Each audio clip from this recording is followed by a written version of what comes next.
circle thing, and I think now it says that it's live. Circle, we are live. I think so.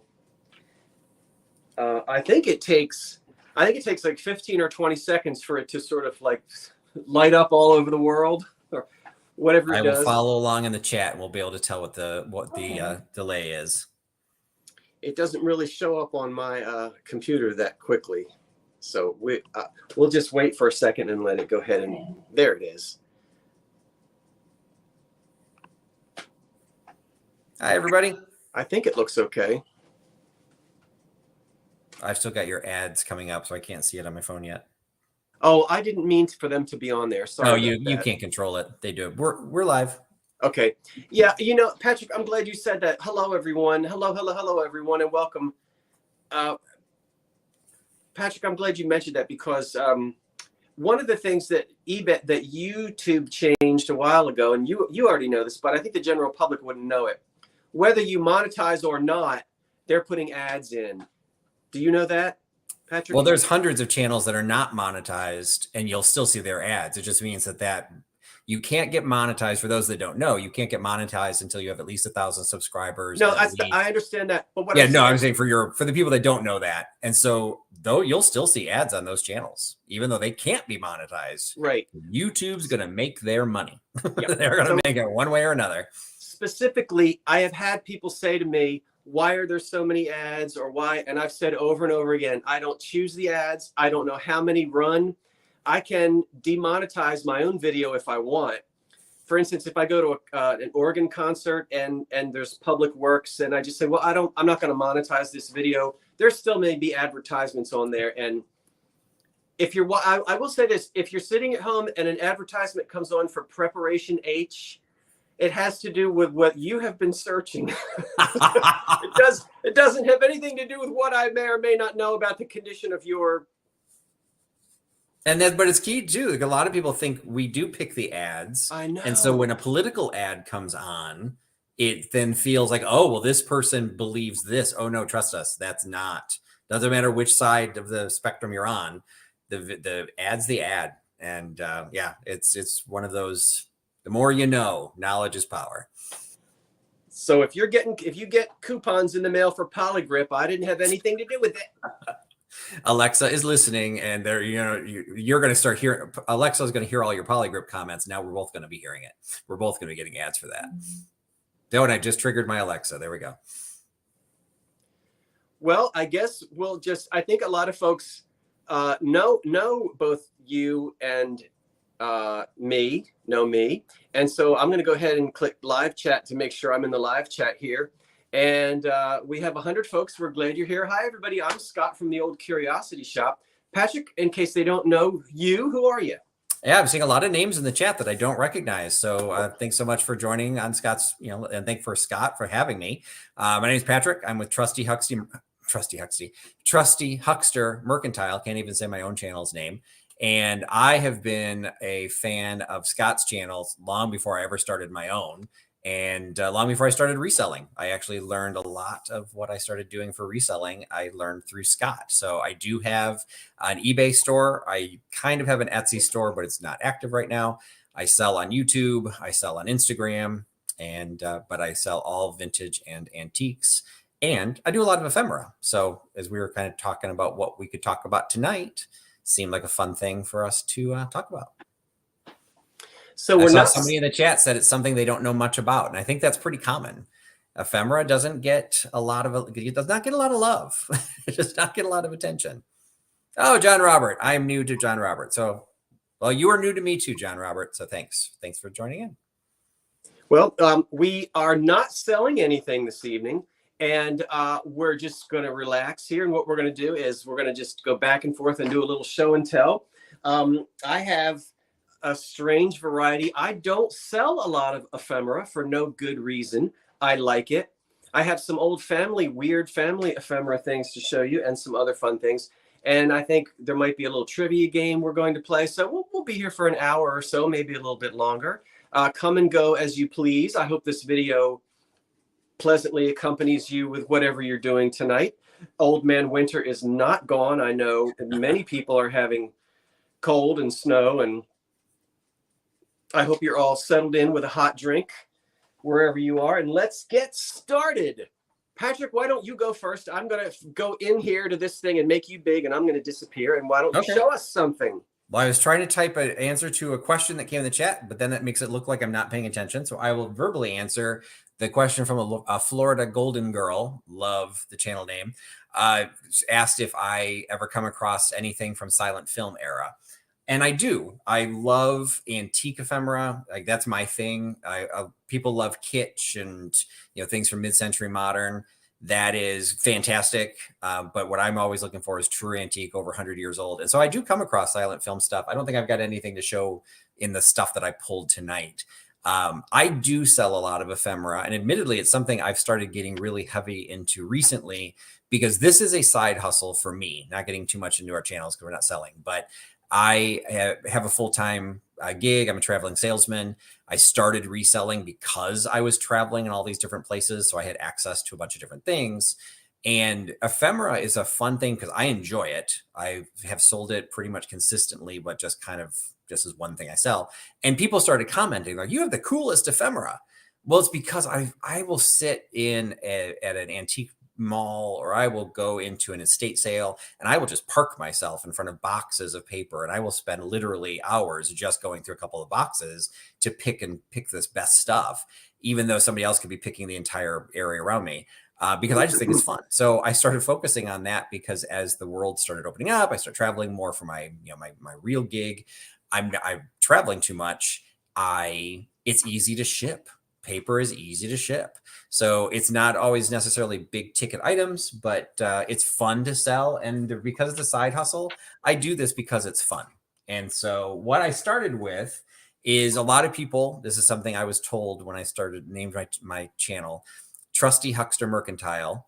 I'm amazed the number of people that don't know how to spell the word trusty, do not know what a huckster is, and have never heard the word mercantile. So I have like the triple death of my company name, but I like it. And so what I have started, I have a huckster collection. And what I wanted to start with that first, because I'll talk a little bit about what a huckster is, but it's also kind of ephemera. I'd be curious what everyone thinks of, like, the definition of ephemera is. Most people think it's paper, and that is what I have a lot of, and that's what I sell a lot of. But ephemera is just anything that wasn't designed to stick around for a long period of time. You know, if somebody paints an oil painting, they expect that to be around for a long time. Even if they do a watercolor on paper, it's may not be considered ephemera, because it's going to be around for a longer time. So what I have are from the huckster collection.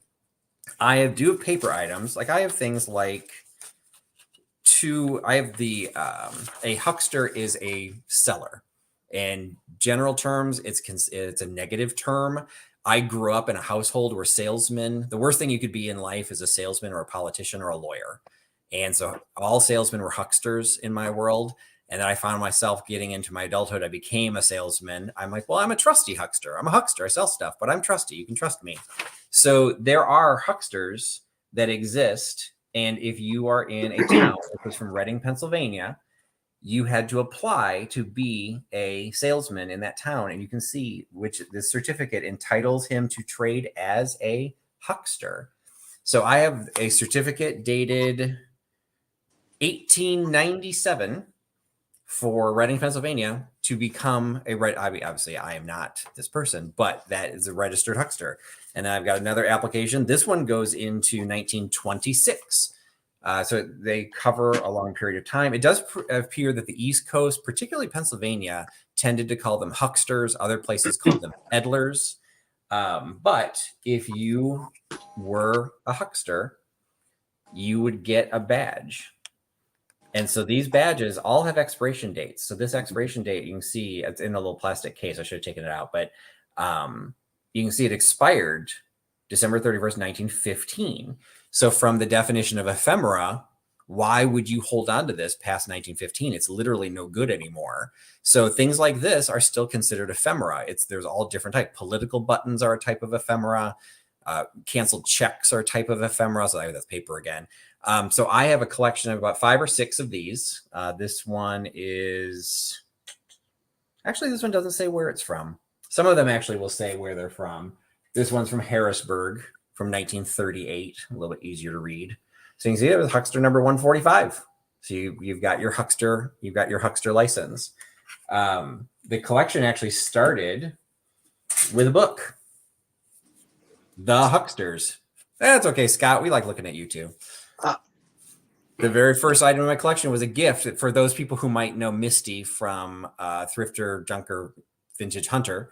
I met up with her one time early in the pandemic days, and she gave me this as a gift. And I'm like, hey, I'm going to start a collection for all my Huckster stuff. So I've got the Huckster book. I've got Huckster licenses. I've got license plates, because if you had a little pedal cart, you had to attach these. This was from 1924, 1925. So I've got all these Huckster plates. I then drifted into another level of ephemera, old matchbook covers. So Hotel Trustee and the Huckster Room. So, the term shows up a lot. So it's kind of fun to figure out where it came from. And then I moved into another collection I'll show later. But these, I don't know if you've ever heard of these, Scott, the Cries of London series. So they did them as cigarette cards, and we'll talk about cigarette cards. Cigarette cards. Yeah, so we'll talk about cigarette cards a little bit later, but these cigarette cards were done from a series of artwork from the 19th century, I think maybe even 18th century, that were sellers from London. So we've got this cigarette card, and I need my cheaters because we're doing like really tiny print here. This is the seller of baskets. So you got little baskets on the bottom. He's the basket seller. It's a series of 25 for the Cries of London. And so these cigarette cards, I've got a whole series of these that are all different types of salespeople. Now, there is one that sells dog and cat meat. That one's not on display. I don't want to talk. I don't want to see that one. But for the rest of them, I like the hucksters that sell things other than food. So when I build the collection, I like when they're selling products and stuff like that. So that's one of my favorite pieces. And this gets into art, which really isn't ephemera, but it's one of my favorite huckster items because he is selling dogs. It is the Pup Huckster, and it's just an old print, and it shows gentlemen selling puppies to ladies in probably 30s dress.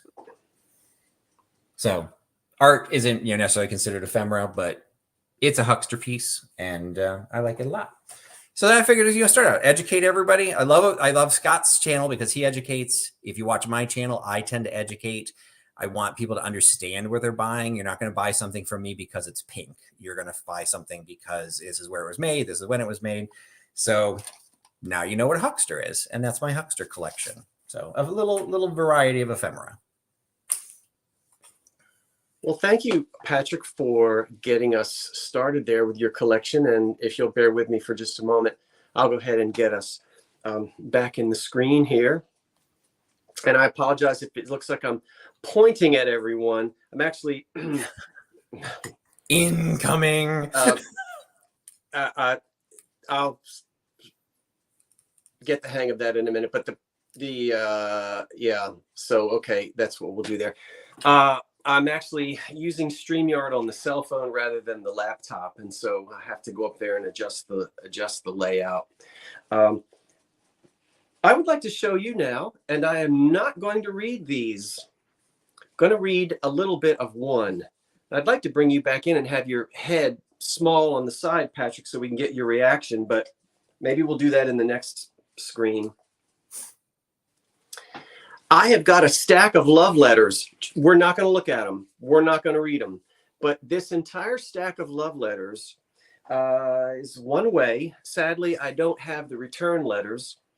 These letters were all written from a sweetheart to her sweetheart. She was a secretary at the Metropolitan Insurance Company in Newark, New Jersey. Lived in Newark, New Jersey. And her boyfriend was enlisted in the United States military. The letters begin in the very late 1930s. And I only have the letters that she wrote to him. But what I'd like to share with you right now is a few lines from one particular letter. Now, I want to tell you the date that this letter was written. Are you ready for this? Are you ready, Patrick? I'm ready. This letter is dated December the 6th, 1941. Oh, wow. Which is the day before. The day before the world changed for us Americans. Now, we know the Europeans had been embroiled in this mess for quite some time. Little did she know, or little did he know, how the world would change within 24 hours. But listen to just a few lines, and I'll let you see here. You can see December the 6th, right? And she's written this at 11:30 at night. So we're 30 minutes before December 7th, 1941. And the gist of it is, she says, "Hello, darling, my sweet." And she goes Christmas shopping in the city with her mother. She buys him a Christmas gift, which she's going to be sending. He's stationed somewhere in America, somewhere. And then she talks about, she came home and she was all worn out, and a girlfriend of hers came over, but she was already in her house coat, and that's in here. I think it's funny that a 19-year-old is describing it as a house coat. I always think of like my grandmother in a house coat. Your grandmother was probably the same age as that young woman in 1941. Yeah, but I think about her in house coats when she was like 80. No, my grandmother had already had. Well, anyway, so I'm just going to read for you just the ending here of the letter, and just think again. This is 11:30 at night on the eve of what would be known as Pearl Harbor Day. The day that would live in infamy. And she finally writes in this letter, I hope this is interesting to everyone. I'm fascinated. So just entertain me. Okay.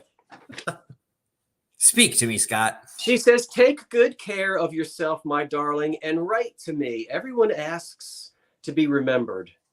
How are you going to manage the round-trip ticket?" He was thinking about coming home for Christmas. It didn't happen. "How are you going to manage the round-trip ticket? Don't borrow down there if you can help it. And don't keep secrets from me. I'll be miserable if I find out that you need anything and didn't tell me. Well, it's been a beastly day for me, and I'm really tired. Good night, my darling. All of your love. All of my love, your dear Ruthie." And Ruthie ends the letter that night to her sweetheart in the military. She fell asleep, and sometime in the middle of the next day, I think it was a Sunday, folks were listening to a football game, and in came the news that the Pearl Harbor had been attacked by the Empire of Japan. So I've got all of these letters. Now, what I want to do, and I kind of almost hope I don't want any life-threatening injuries, but if I sprained my ankle and had to sit in a chair for 6 weeks, I'd like to read all of the letters, record them, and then maybe do a whole series of me reading her letters and maybe putting pictures in and music in. I feel certain someone is going to ask me, and I'm not going to tell you purposefully, that I'll flash it real fast. That's all you get. I have the surname. Yes, I know I can go on Ancestry and all that. It would not be difficult to find the family. I already know all that. And it is my goal to do that.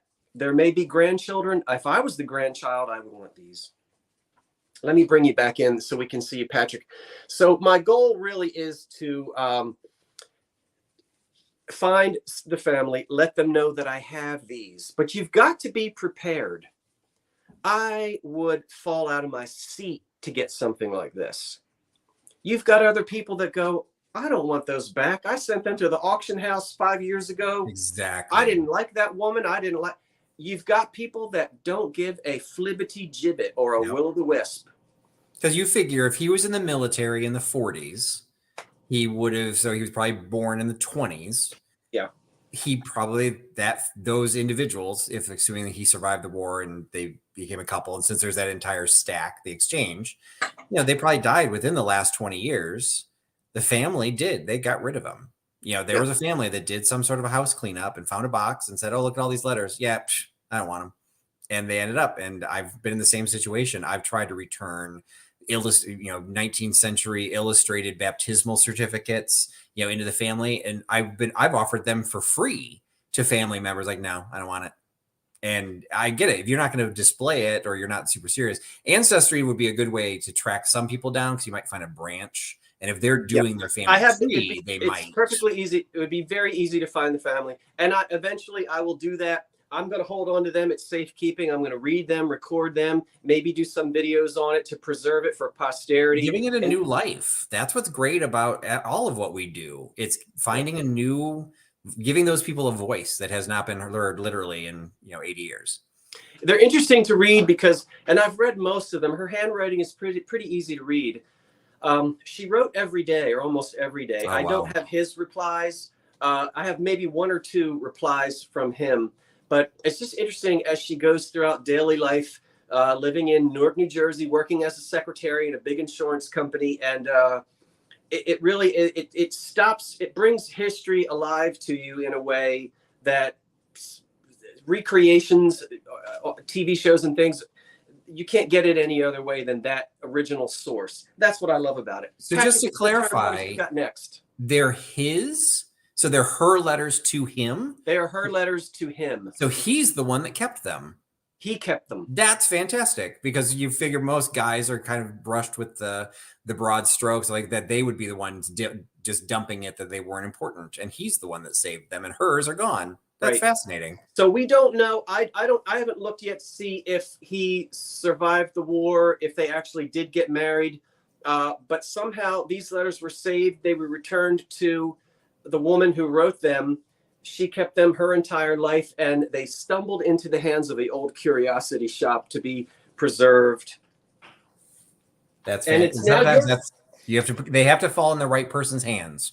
Well, now I'm afraid everybody is hoping that I sprain my ankle, so I have to sit in a chair and Well, I see your letters and raise you my letters. All right, let's enlarge you. And this is not 1997. This is 1897. So what I have are 19th century letters. Now, what I do not have a family's correspondence. So what I get, something that I have that I work on is something called an Ephemera Bowl. If you happen to know the channel Vintage and Vinyl, Katie and I did a video where she creates ephemera bowls, and she takes some of her old ephemera, usually paper, and displays it in some sort of a vessel. So I picked up a lot of these to stay in my personal collection. And same thing, I need to sit down and I need to read these. I've read some of the more contemporary ones. I pulled out just the 19th century ones, but I have a couple from World War II where the correspondence was to the soldier, and there's a series of maybe 3 or 4 different letters, and it collected the times from when he first started receiving letters in basic training all the way up until the time he was discharged. There weren't a lot of letters, but it did cover that span of time. So those will stay together. But most of these, and somebody just said they love the script, and that's it. I mean, this type of penmanship, I just eat this stuff up. And so some of these are just the envelopes, and there are some people that collect just the stamps. So this was Lancaster, Pennsylvania from 1899. But a lot of them have the letters, and it's not going to be, so this was 1905. I've tried to read some of them. This one, the penmanship's pretty good.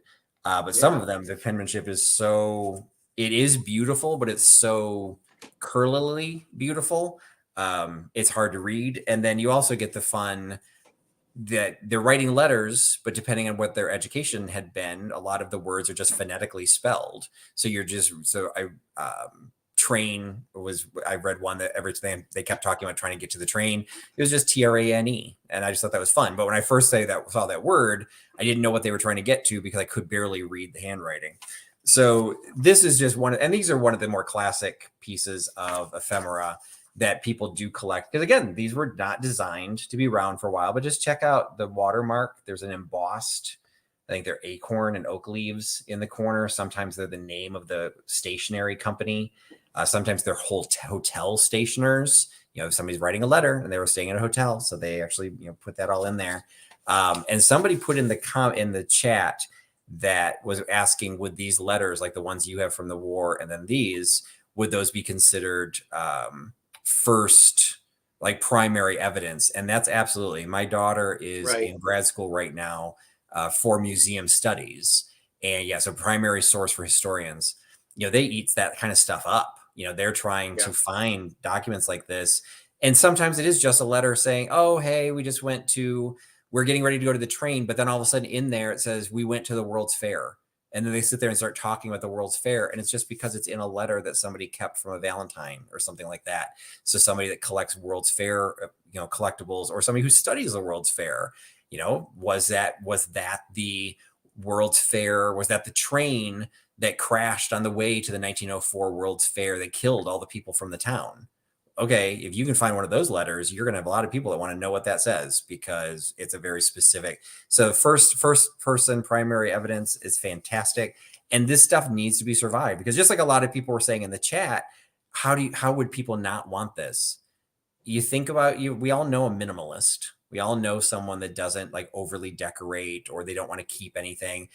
If it had been up to my ex-wife, my daughter would have nothing from her childhood. And that's not a challenge against my ex-wife, but she just she didn't want to store it. She didn't want to keep it in boxes. My daughter's only 23 years old. She's like, yeah, we don't need it. We've got pictures of it. That's all we need. Well, you get rid of that kind of stuff, then it's not around 100 years from now when you're actually trying to chase together somebody's family story. Yeah, you absolutely have to. It seems to me that because I do the work that I do, I am never ever surprised that people don't want things, because it's such a common occurrence. I'm never surprised at what people throw out. It seems to me that it's always the folks that love this old stuff that are shocked that you wouldn't want your great grandfather's oil painting. Trust me, there are tons of people who absolutely have no interest at all in anything from yesterday or the day before, let alone 100 years ago. It just has no.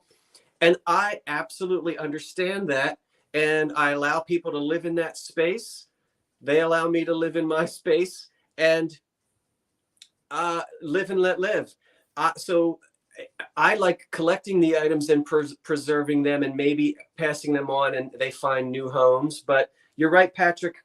There's no surprise to me. Just go out to your street on trash day, and look at the things people are getting rid of, that people just toss out. Well, I think KB had a comment in the chat that I think is valid, or is kind of worth highlighting. She said, it's a shame people don't write letters anymore.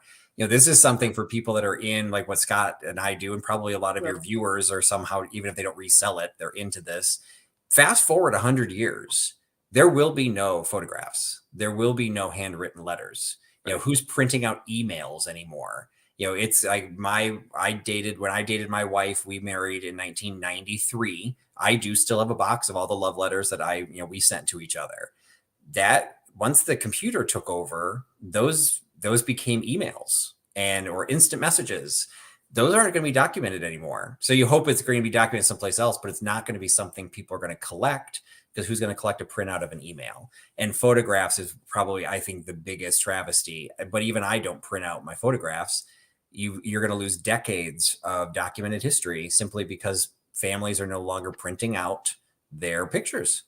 Well, and time and progress. It is sad to see certain things fall by the wayside, but people don't churn their own butter anymore, and we don't go out and we don't cut ice off of the pond and bring it into the spring house anymore. And there's a lot of things that just aren't done anymore because of the movement of time, and it is horrible, and it is inevitable, and it is necessary.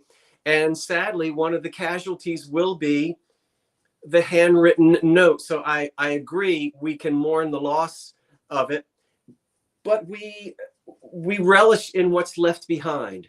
And on that note, I want to share something with you that you will find utterly boring, but I sat here just absolutely overtaken with interest reading the PTA notes from a little town here in southern New Jersey. This is the ledger. It starts in the 1920s and it goes into the 1930s, and I'll let you take a look at the penmanship. Now, these are the notes of the regular PTA, Parent Teacher Association meetings. Yeah. See this, right? Who sits in their living room reading PTA meetings from 1928? Well, this one does. They're probably far more interesting than reading minutes from a PTA meeting from last week. Listen, I have to tell you, I know what's going on in the news. I don't bury my head, but I can fall asleep at night, not upset about what the refreshment committee voted on in 1928, rather than hearing about the latest murder. But let me just do this. We'll try to. I don't know if I can keep you in there or not. Well, no, that didn't work. Okay, well, okay, we'll try it again. Yeah, can you see me now? Can you hear me now? So KB says she reads church meetings from 1890s, notes from the minutes from the church meetings. I think those would be interesting too. They are. Now, I want to take us back again. This is fascinating to me. We're going to go back into a moment in time. Yeah. Just like we were 30 minutes before the stroke of midnight, December 7th, 1941. We are on the eve. Now, let's test your history. I'm going to read to you now the minutes from October 22nd, 1929. What would happen 7 days? What would happen 7 days later? The Great Depression. The stock market crash of October 29th, 1929. I think it was referred to as Black Thursday. Yep, right. Because of being in the red, right? Money, we're talking about money. So here's what the school board decided 7 days before the stock market crash. Little did they know, unless there were any psychic accountants present that night.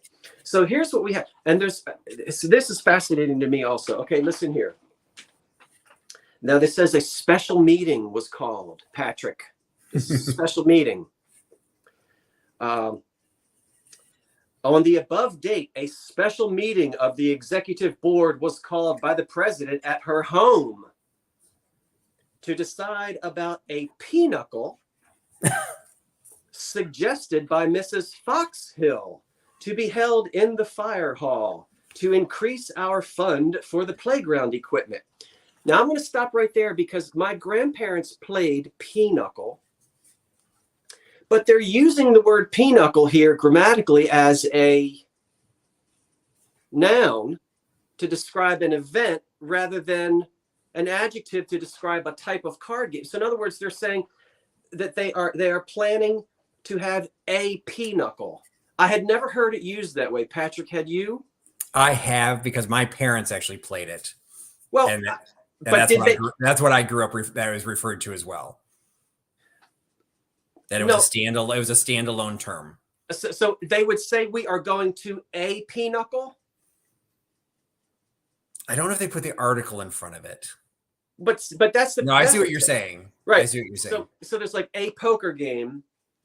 We're going to go play, and we're going to go play Uno. We're going to go play pinochle, but they're referring to it here as if it is an event. An event, yeah. Listen again how it's written. It's okay. So to decide about a pinochle suggested by Mrs. Foxhill. Okay, so they're trying to raise money for the playground. It was decided to have this pinochle. See how they're using the word? No. It was decided to have this pinochle. And Mrs. Foxhill was made chair lady with Mrs. Covey, and Mrs. Fitzgerald would assist. Mrs. Wittermeyer said that she would give a covered luncheon Thursday, October the 31st. I wonder if that luncheon ever took place. I'm sure that it did. It sounds like, and then on they go. And then finally it says here, Mrs. Taylor and Miss Werthermeyer were appointed on the refreshment committee for the next meeting to be held. There was no further business and the meeting was adjourned. They collected $1.76 in welfare money signed by the president. Fantastic. So a couple of things that's interesting to me is that they're referring to a pinochle game as a pinochle, almost like a dance. We're going to have a dance at the fire hall. They're going to have a pinochle at the fire hall. I hadn't heard the word used that way. And just imagine the day when, these women referred to as Mrs. Foxhall and Mrs. Thus and such, appointed to you. I can just picture them calling each other on the telephone, getting together at one of their houses for luncheon, going through Good Housekeeping magazines and deciding, the theme for the refreshments for the next. You go back to, sort of the ladies at lunch era. Yeah. When either women stayed at home, worked at home, worked housewives, or you had women who were on PTAs and flower church meetings and volunteer clubs and things like this. That would have been a big deal to plan the refreshments for a PTA meeting. Yeah. Now we can't get volunteers to do any of that. And that back then, that would have been an honor. Well, I don't even know if we have. That's my committee. I think it's interesting, but I don't know. Maybe did we lose 20 subscribers? No, everyone's they're remembering the terms. I even did a quick Google while you were talking, and there is a reference to a pinochle is actually a trick that's played in the game. So, but it's just interesting, and I think it was somebody KP Gunther just said it's probably just an old term, and that's things change over time. A lot of the letters that I was reading from the 30s, the word was put in front of a lot of things, like we are going to. Yeah. And it's one of those cases that in reading it, I've heard it phonetically. Sometimes you'll hear old movies, sometimes that term will come up or that play on the words will come up, but to see it in print, there was an A with a hyphen and then the word after it. I'm like, okay, so that was actually a style of writing that meant you were going to someplace, you were going.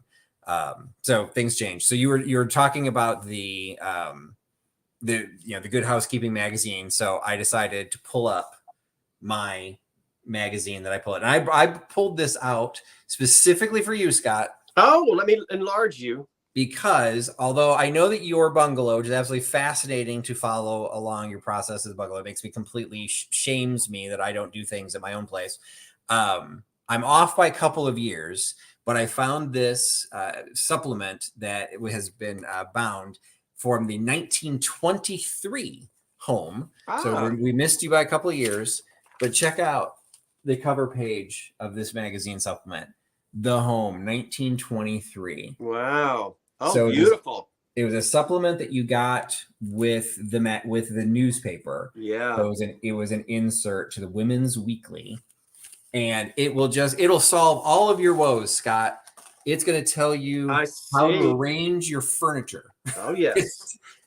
It's going to tell you how to do. Well, my viewers tell me how to arrange my furniture. Well, now you've got physical evidence what your porch and porch life should be like. So there you go. As the weather gets warmer, here's what you need to do as you're outside. This is what you need to do to improve your porch. And it's stuff like this, just like the letters. It's stuff like, okay, so when you build your nursery, Scott, I know that's on your to-do list. Yeah. So you build your nursery, here's what you need to put into it. Little pink sponges on the floor, very important. But it's like look, they had valances. 1923, they had a window valance. Look, they had a wallpaper border at the ceiling level. Right. Things that people think didn't get invented until the 80s. Correct. Are completely documented here. And so when you're doing a home from 1925, these are the types of things. Look at that tea cart. Most people think those tea carts are from the 60s and 70s. Guess what? They don't realize, Patrick, people don't realize how colorful. We know nothing today about color. You go back to the 20s and it is every jewel tone, every primary and jewel tone color. Oh, so much more vibrant than gray, gray, gray, gray, gray. Totally different from today's stuff from today. And this one has some fantastic Yeah. color illustrations brought Yep. into it. So like the Wonderful. purple with the green, Yep. Yeah. so all this, and then just check out, let's see, what do we got there in the corner? Do we got a coffee urn, or is that I'm not sure what that is on that pedestal there in the back, that corner, if that's actually more of a samovar, or if that's a knife block. Yeah, one or the other. No, I don't think it's a knife box. I think you're right. It's probably an urn. There was something in here, and of course now I can't find it, but there actually is a color wheel that they incorporated into this so that you could actually know exactly what the primary colors are. Yeah. You can do your, look at the house plans, if you want to build your house and do all the small house living, here's the original. People didn't need 3,500 square foot McMansions. Right. You had beautiful pendant. Nothing more charming than a breakfast nook. I wish I had one. Absolutely. The wicker furniture. Yeah. Wicker is not boho. It can be, but it predates it. So I saw this and I'm like, I've got to make sure I get this and make sure we showed. That's wonderful. I want to do my porch just like what you just showed. That's beautiful. Perfect. And sometimes there are ideas of things like that you just sit there and say, okay, I wasn't sure what I wanted to put in the corner. Okay, that shape or that silhouette is really sharp. I wouldn't have thought that because I wouldn't think that was period appropriate. And I'm totally jealous that you have the chance to do something that's a period place. I'm in a townhouse from the 90s. I can bring a 1920 vertical grand piano and some 19th century stoneware, but I'm still in a 1995 townhouse. So it's I can only cheat so much. Well, they did the juxtaposition of furniture. So before everybody has to face a TV, the placement of furniture was completely different from today. Jaunty angles and furniture put on the diagonal, and just wonderful placement of furniture before everything had to face the big TV screen. Yep. Very different. There's a great article about building a new or renovating the old. Well, we're in 1923, so you're renovating really old from today's styles. So yeah, I thought that would be a fun one to show. I don't do a lot with magazines, and I don't really collect a lot of them, but illustrated stuff like that, I just love that kind of stuff. Well, I guess now I'll just quickly show you the pocket herd register, the Holstein register, number 1. Now, this belonged to my great-grandfather on my father's side. And they were, let me put this up here. They were Pennsylvania farmers. And it looks like I did it wrong again. So you have to just, I'm trying to figure it out. Okay, there we go. What I want to show you is one grandmother saved nothing. The paternal grandmother saved everything. And it was through her that all of these things from her family come to me. And I want to show you that I have this book that was saved. And they were up on the farm way up in Pennsylvania. And my great-grandfather would keep track of his milk cows. And in order to do that, now this is dated the book starts out in 1912. And this particular cow right here, this is pencil here. So he drew in all of the spots. Do you see all the spots on the cow? That's fantastic. Each cow, and as we go through this whole book. She said, cow, stand still. I need you to draw your spots. Yeah, exactly. That one was easy. Okay. That one was no problem. We get into fountain pen eventually. Look at some of the markings on the sides of the cow. Wow. And we can see this particular cow. I have to look at it. She was born April the 12th, 1918. Wouldn't it be fun to see if a cow was born on the day the Titanic sank? Oh. But this cow was born on April the 12th, 1918, and her name was something Canary, Geschel. The family was of German descent. And we have the name of the sire and the dam, which that's the mama and the papa. Is that right in cow terms?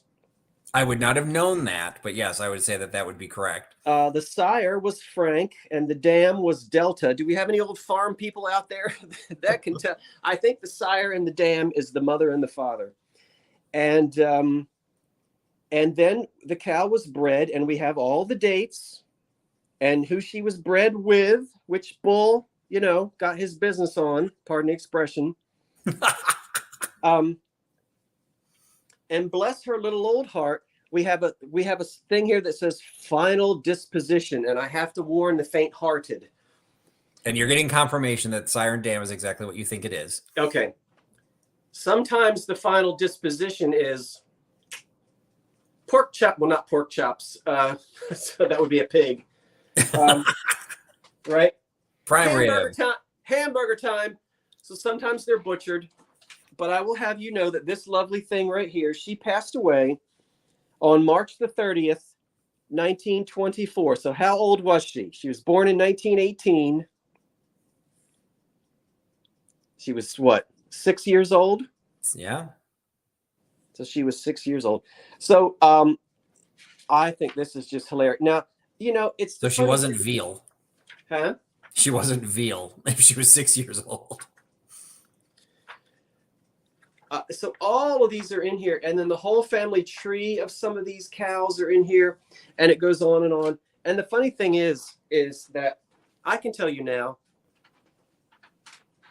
there's not a living relative within 1,000 miles of my knowledge that would have any interest in this but me.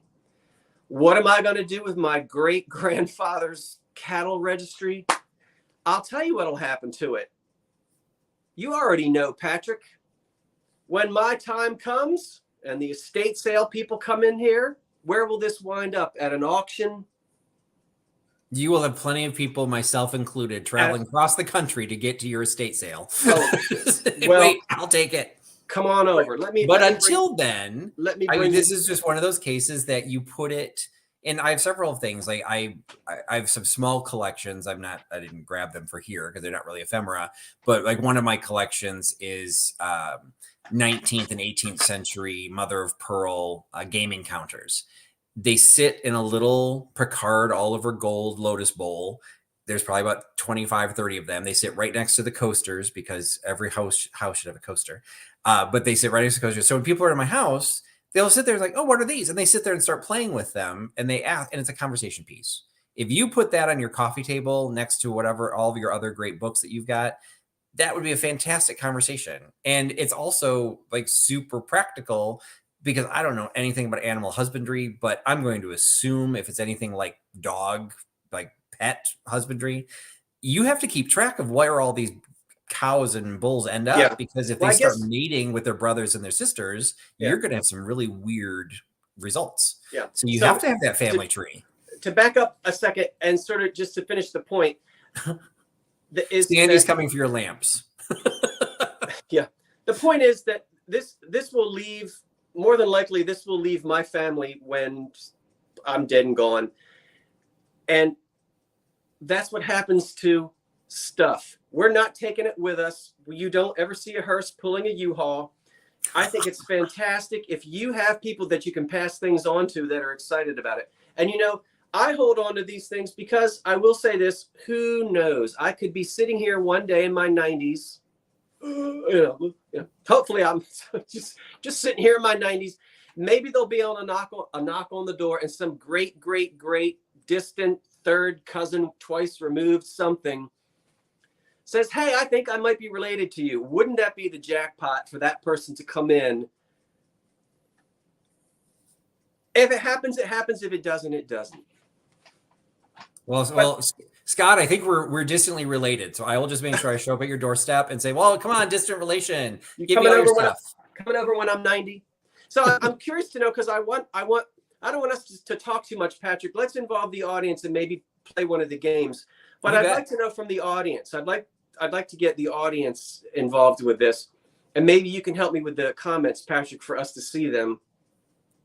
I know it's not really a nice term, but I don't get offended at anything. It seems like everybody gets offended at everything. I'm kind of like a dead end when it comes to this stuff, and I don't want anybody to be offended by that. But do any of you feel like that? Are you the collector of the family stuff? Well, Karen has a great quote. Do you have hold on? Do you have someone who's interested to pass these collections on to, or are you like me? You're sort of a dead end. I'd like to know what I didn't mean to cut you off, Patrick, but I wanted our audience to get involved. Right. And Karen has a great comment already. So she was saying, even before you started asking the question, she's got the quote, we are only the custodians at the time we have these things. And I think you have that perspective. I have that perspective. I'm just a custodian of passing it on. You've got some great family items. I have virtually nothing from my family. I have no I have no baby pictures of my mother because her house was blown up in an explosion. And so all of their family stuff was lost. Like we literally have no pictures of my mother as a kid. So I kind of started collecting my own stuff because I didn't have it when I was growing up. My parents weren't antique dealers. They didn't have this. So you bring things and I bring them in and try to put them in the right hands. So like Karen's saying custodian, Daryl saying my family already told me that all my stuff will go in a dumpster when I pass on.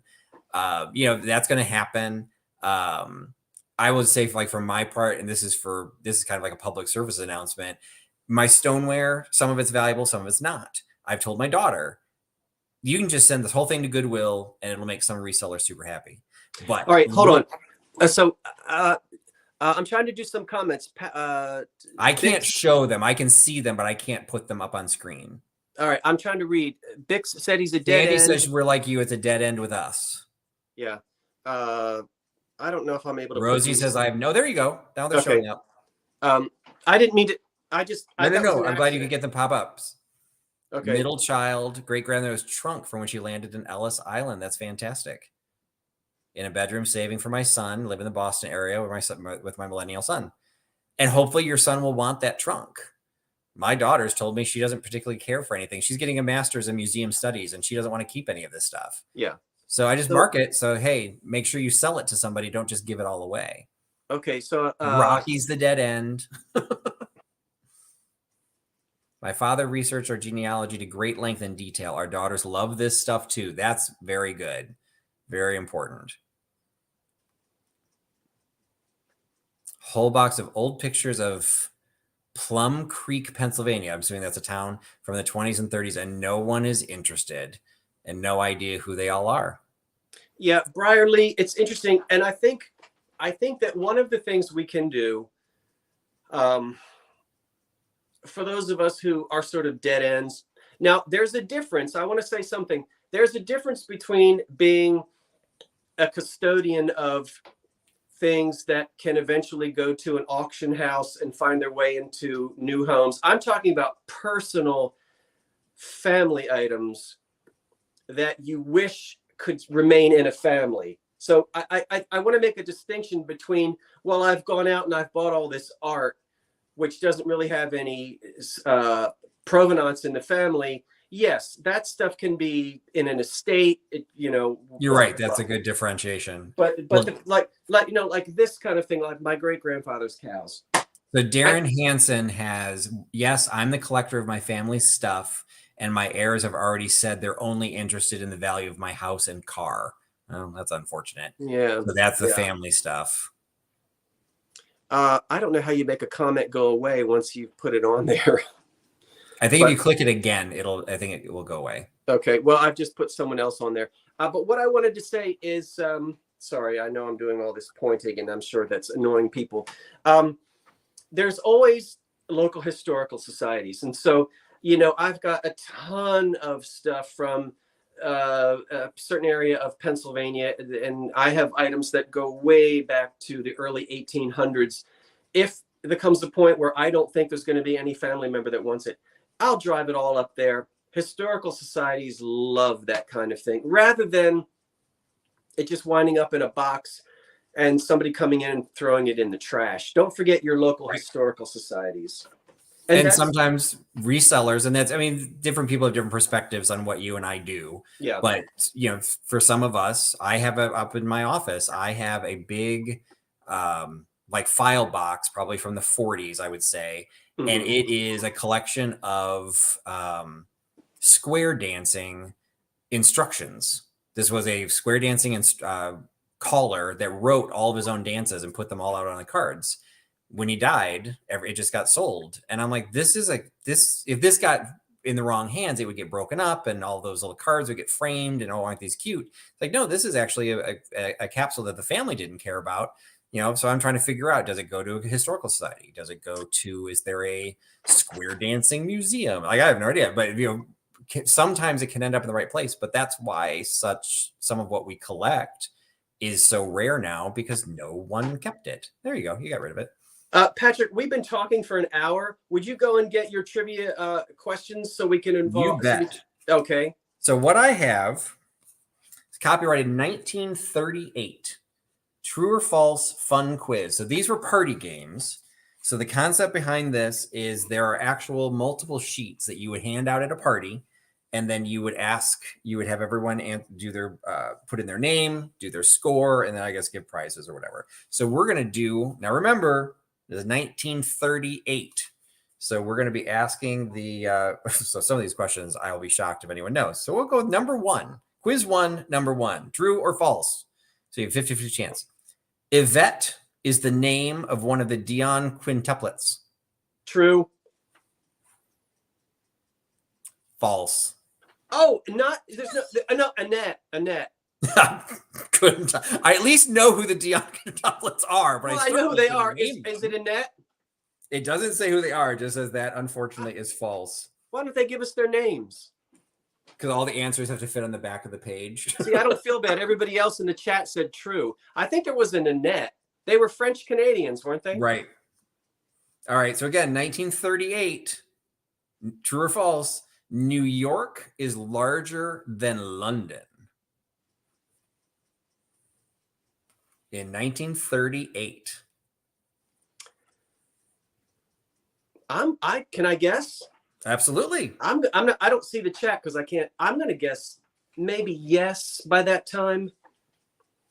So Florida Girl says false. KP Gunther says false. Karen Davis says true. Sandra Smith is false. John Roberts is false. Don is true. Beider Beck 1927 is false, and the answer is false. It is false. It's false. London was larger than New York in 1938. Okay.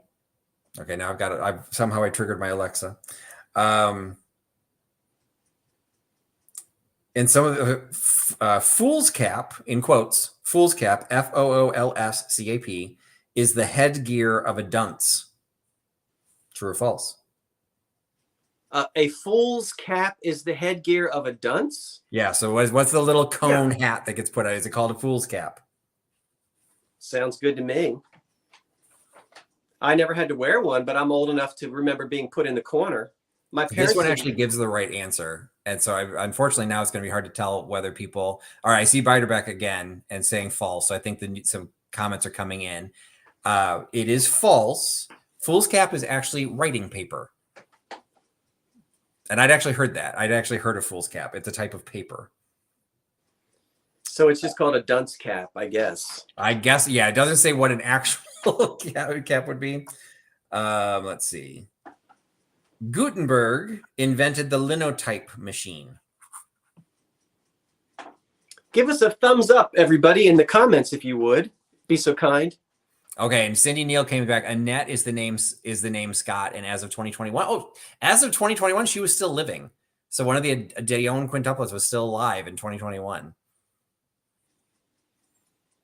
So Gutenberg did not invent the linotype machine. He invented the Mergenthaler machine. I would not have been able to name that. I know it's movable type, but I wouldn't have known what it was called. So, well, Patrick, I'm gonna, you jump in because I'm going to do one of the the anagrams next. I need to set up for that. I'm going to give you a fun for everyone. We're not excluding anyone here. Now this is from the 30s, and you wrote away for this cough medicine, and then you would get this fun for everyone booklet. Okay, here's your riddle.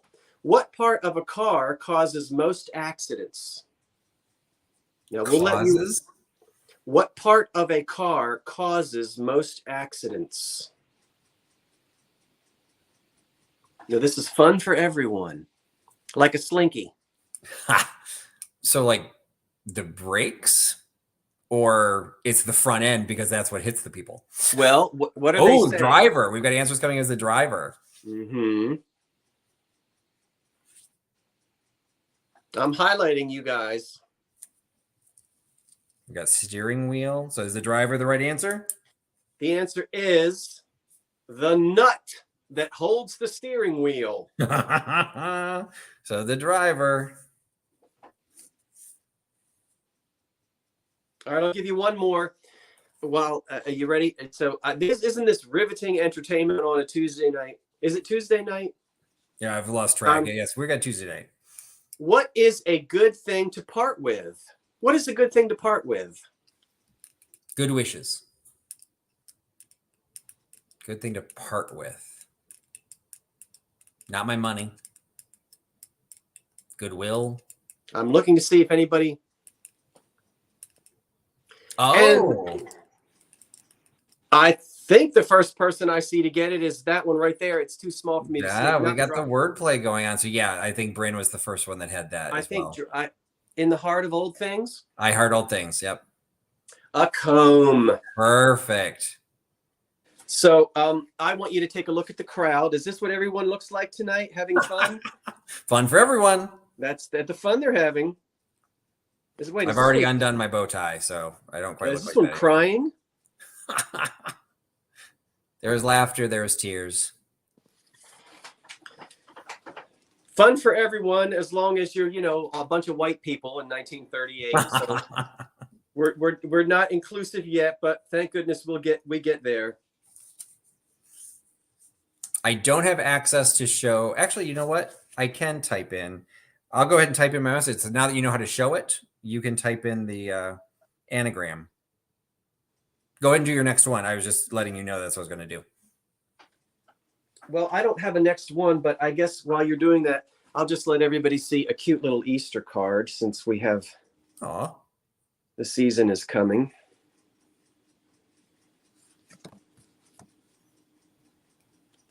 Is that cute? So what I have is, this is Mix Ups, the new anagram game. So this is the same company, probably around the same time. Same idea. You ended up having these sheets that you would, here we are just in time to say Happy Easter. You would have these sheets you would pass out to the party, and these are anagrams. Oh, we got the radio speaking rabbit. Look at the radio. I was like, you probably have that radio, don't you, Scott? I do. It's right. I've got them all over this room. Isn't that cute? That's very cute. I think someone gave this to me. So there's all of this. I know. Is it embossed or is it just printed? It's printed, and it says, "May your program for Easter, Easter program, be sponsored by good cheer. And as time marches on, may you smile all the year." And it says, "I bought this card for you a long while ago and forgot it when I should have mailed it, but am sending it just the same. Your forget-me-not." Whoever the forget-me-not is. Oh, nice. Forgot to send the Easter card. Okay, Patrick. Okay, so I just typed in the anagram into the message, so hopefully it'll pop up and you can show it on the screen. So the category is presidents, and I did not get this one. I sat there for a long time and had to try and figure this one out. So the term it just says presidents, and that is the anagram. So we'll see who's the first person that can grab that. Is it supposed to a United States president? Yep. Oh, okay. I think someone got it. Yep. There we go. And it was Bryn again. Bryn came back. It's Tyler, and Joan was right behind her with also Tyler. Beiderbecke also has got it. Native Virginian got it. Yeah, that was one that's like should be simple because in 1938 there were even fewer presidents, and I'm looking at that one going, Lurdy, I don't know this one. So Tippecanoe and Tyler too. Tippecanoe and Tyler too.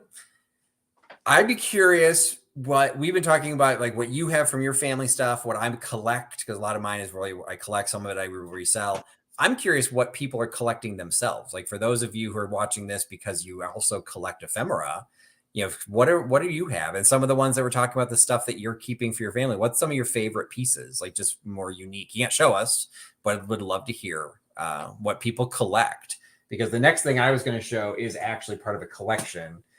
I pulled this off of my wall because I have part of it collecting is trying to figure out how to display them. So one of the things I collect are menus.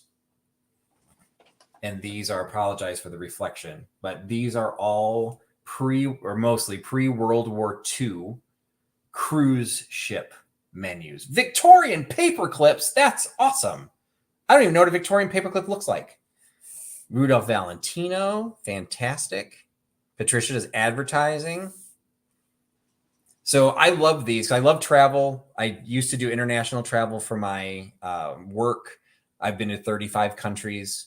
And so I just love the graphics that show up on some of these. And they're all dated. So it's one of those cases. What my goal is to build a collection that gives me one menu for every day of the calendar year, so that I will have at least 365 menus in my collection. And some of them are simple. It's like this one is from the Great White Fleet breakfast menu, but it's May 5th, 1921. Vintage ephemera for junk journals. I was just explaining to somebody what junk journals were. Barbie stuff, excellent. Virginia history. And then you also get menus that are die cut, advertising the champagne cocktail. So I think menus are fun, and there's personal stories. Sometimes they're signed. The captain may sign them at the dinner. Collective, whatever makes me happy. Amen, Karen. Sometimes I have several of my collections I didn't start collecting until I started reselling, because I'd come across something and think, this is the coolest thing I've ever seen. I need to own all of them. So that's how I built my collection. Ooh, Patricia's after my heart. Playbills from theater. Love, especially the old playbills from theaters that don't exist anymore. Those are super fun. Old cookbooks. Those can be fascinating. Scott did for my birthday, I think it was last year or 2 years ago, during the pandemic, we all did an old-fashioned birthday cook-off, and pulled out our old cookbooks and all made a recipe. I took a few days off and I just re-aired that as a rerun. Oh, did you? So and somewhere in there it says "Happy Birthday, Patrick." Just in case you're getting birthday wishes, it's my fault, because I put that back in there. I'm sort of highlighting what different people collect. Yeah, no, I love hearing what people go. Oh, KP Gunther also does cookbooks. I'm bringing out I'm showing as many as I can, and I don't mean to miss anyone. If I miss anyone, no, they're flying through very quickly. So they fly through quickly. I'd like to show you what's called a real photo postcard. I think there's another name for it, but RPPC, real photo postcard. And it's bizarre. I'm gonna hold it up, and I can't really see. Well, I'll try to see the comments, but I want everyone to just study this. Now, a subscriber sent this to me. They gave this to me as a gift, and they said, "I don't know what's going on here, but you would like it." And so here it is. You ready? I have to stand up and get dramatic. Show off your Mickey.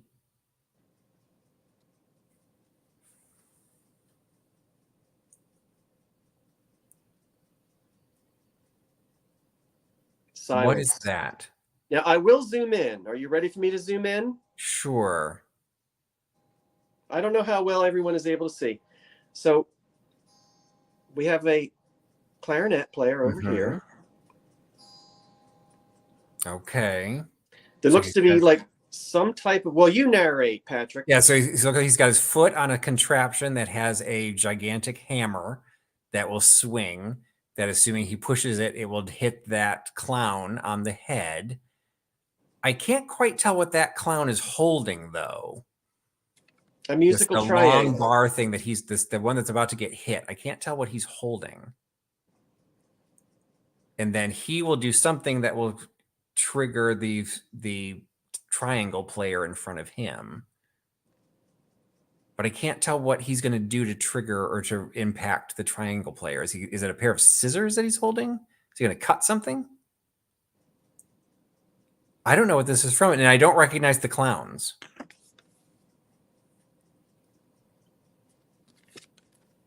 I find it to be interestingly bizarre. Oh, okay. Sarah says it's a tuning fork. Okay, that makes sense. I've never seen one that large, but I'd see it split in the shadows. Okay, it's a tuning fork. That's just a weird combination. But sometimes, and that's what makes photos interesting. You know, sometimes and those are the ones that'll survive because people, it's a conversation piece. There'll be a glare on this, and I wasn't going to show it, but I'll show it anyway. This is another thing that one day, quite some time ago, my father's cousin showed up, and she said, "Here."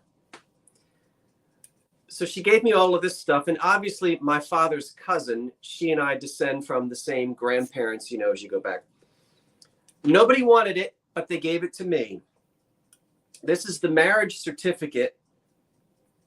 And this is, I'll show it to you, all framed here. Oh, fantastic. With the photographs in it. And I'll tell you the date. I keep it out of the light because in the light, the old fountain pen will fade. Right. But is it on paper or fabric? It's paper. Okay. And let's see, these would be my great-great-grandparents. And according to the ordinance of God and the laws of the state of Pennsylvania, so-and-so and so-and-so were married in June something, 1884, in the home of their father.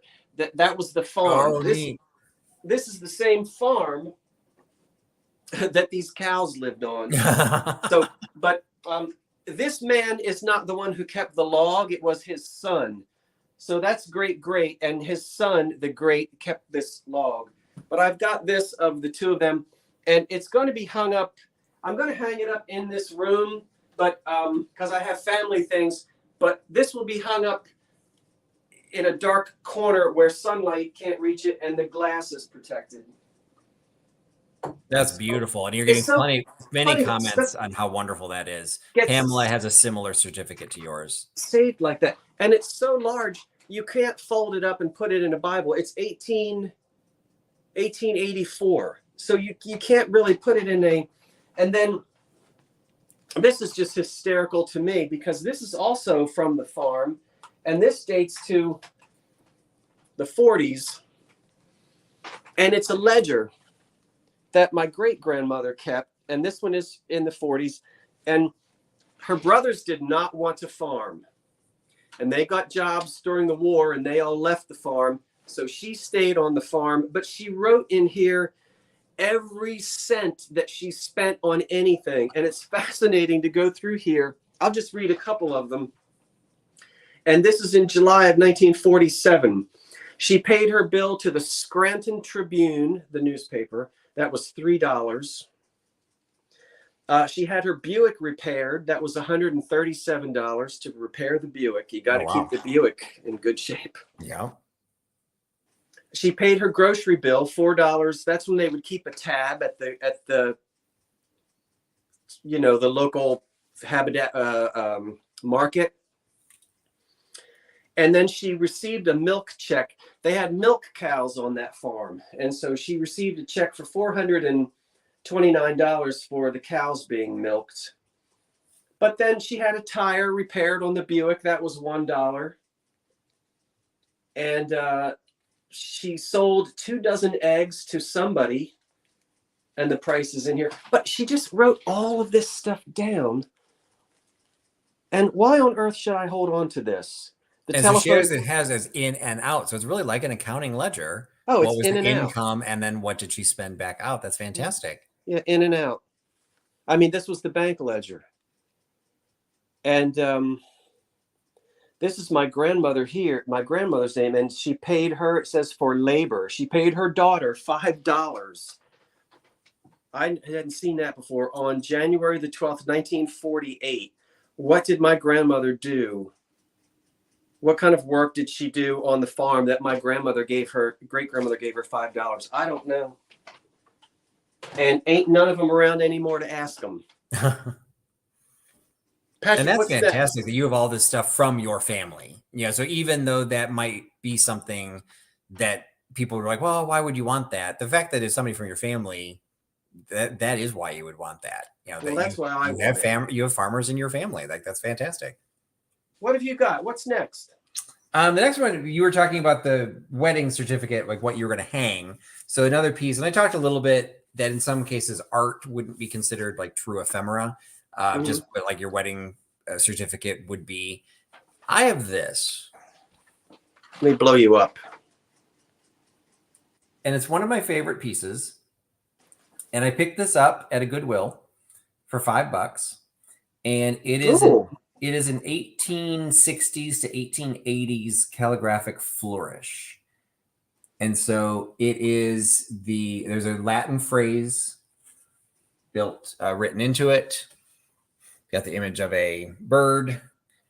What I wanted to show this is just because we're talking about ephemera. The reason I wanted to show this is because I picked it up. It was only $5 because it was in an old frame and the glass was broken. So people were looking at it and just didn't really know what to do with it. But I just thought the piece of artwork, or, you know, the piece of paper, and it's just very thin paper that this was drawn on, I thought it was worth saving. The problem is somewhere along the line, probably in the 70s or 80s, somebody glued this onto a cardboard backing. And there was a comment made earlier about how you need to use acid-free materials, that if you're saving things and storing things, that you need to really take care of it. When I bought this, just within the last few years, those dark spots were not on it.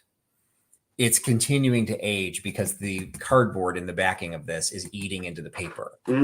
So I took this to a conservation specialist here in the Chicago area. And I have undo. A lot of people are familiar with, you know, if you're doing with paper, you can use undo to get stuff out of Victorian trade scrap journals, things like that.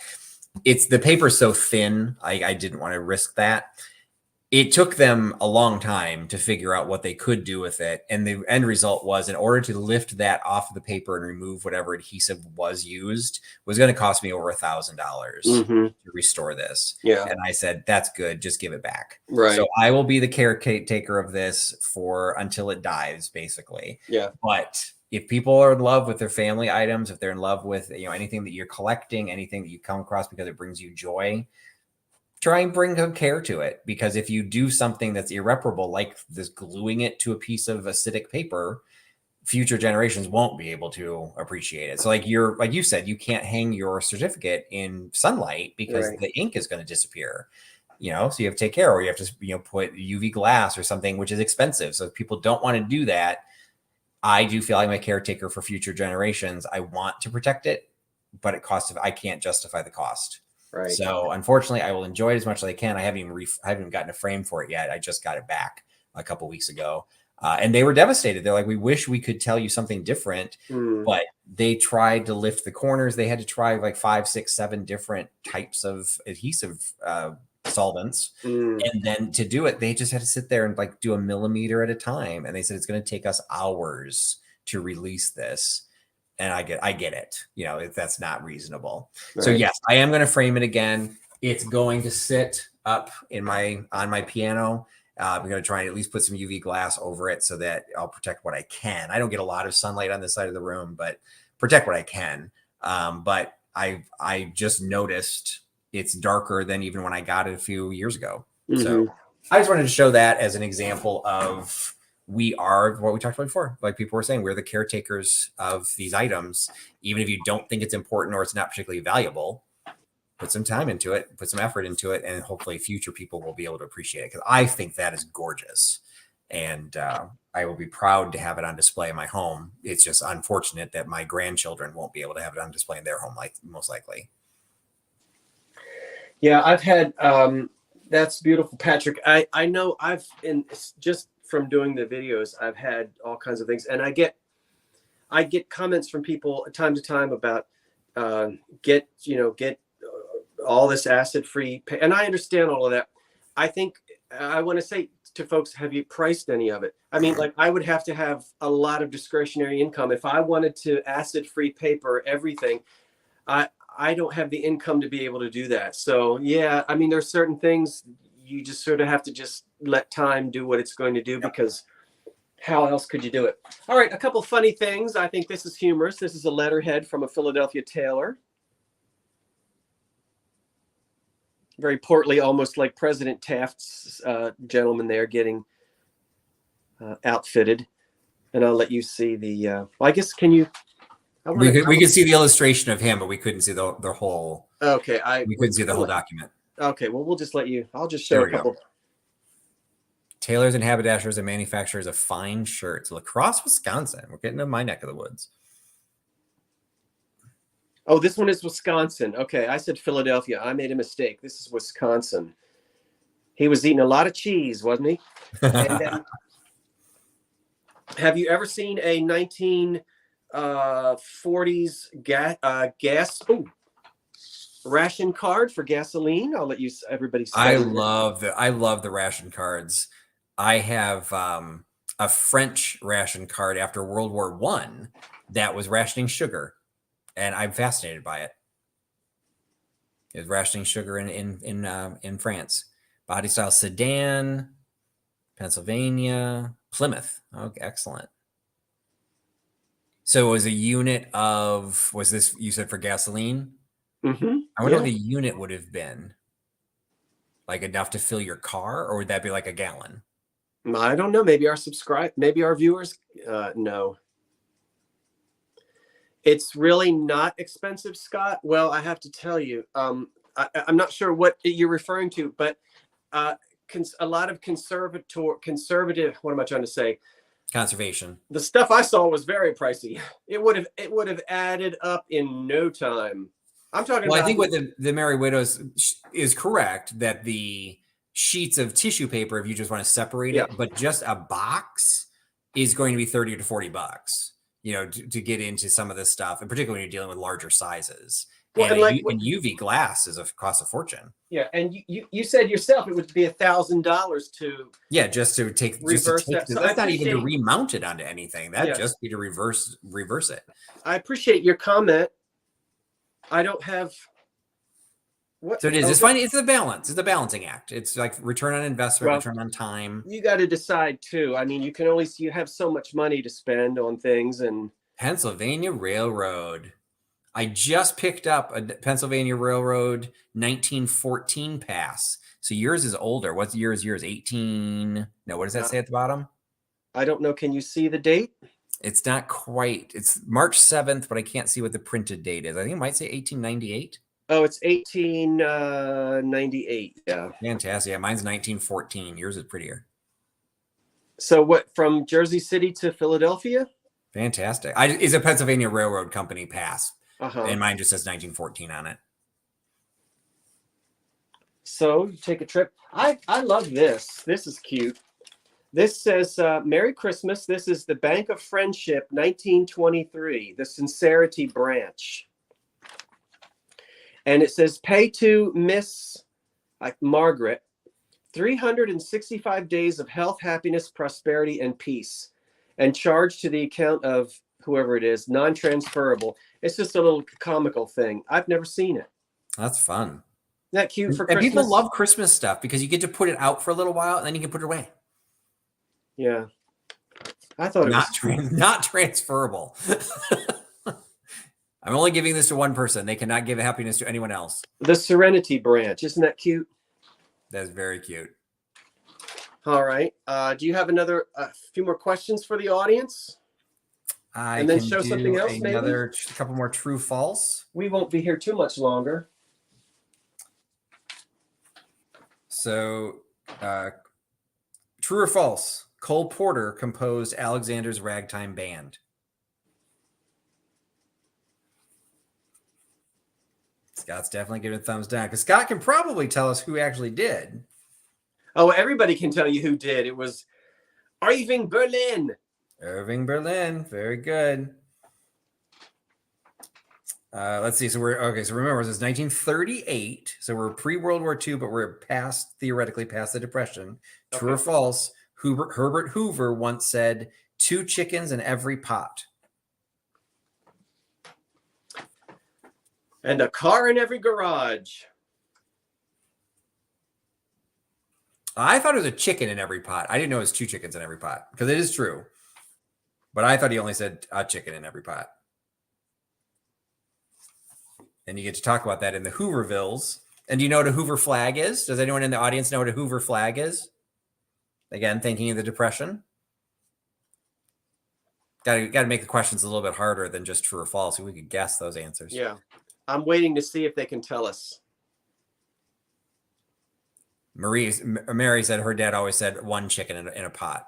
Yeah. So, oh yeah, who do we got a picture of there? Is this another relative? No, it is not. Okay.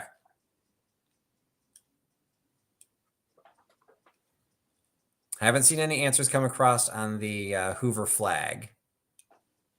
Do you know what a Hoover flag is? I'd assume you do, but I don't know. I don't know if that's a common thing or not. I can't see. Nobody's coming in that I can see with any answers. Oh, I'm trying to. Oh, now I can see. I'm sorry. So Lori is guessing long johns. So Hoover, that's not that. I don't know if there's probably another term for a long johns, but that's not Hoover flag. KP Gunther is admitting does not know. So the hint is it's something to do with your clothing. So Hoover flag is something you would do with your clothing, and just consider that we're talking specifically about the Depression.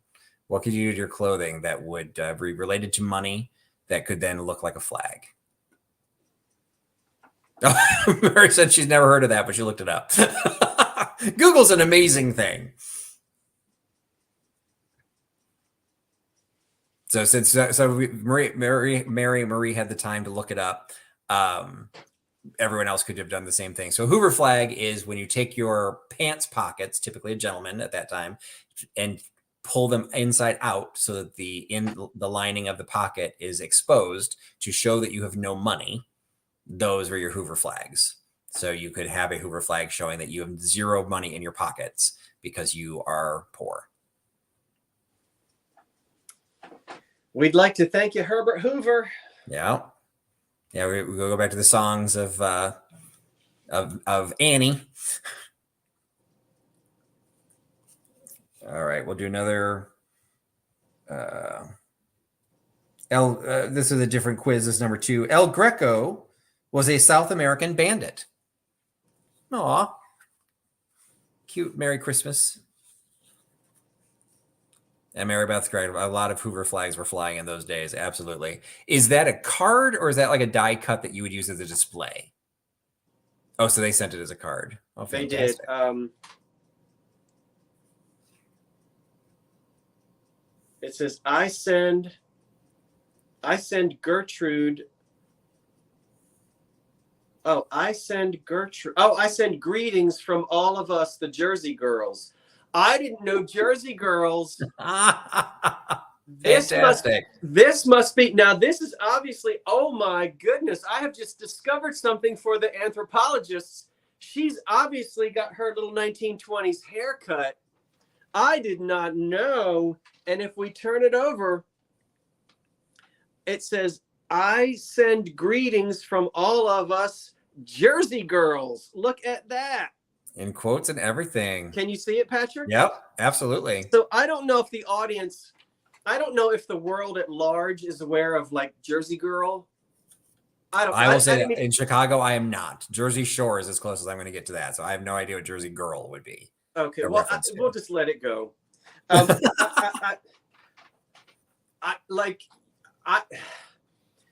think it's the only sort of, well, I'm going to let it go. Okay, you do have a tip for your photograph too. You can research Max Sennett bathing beauties.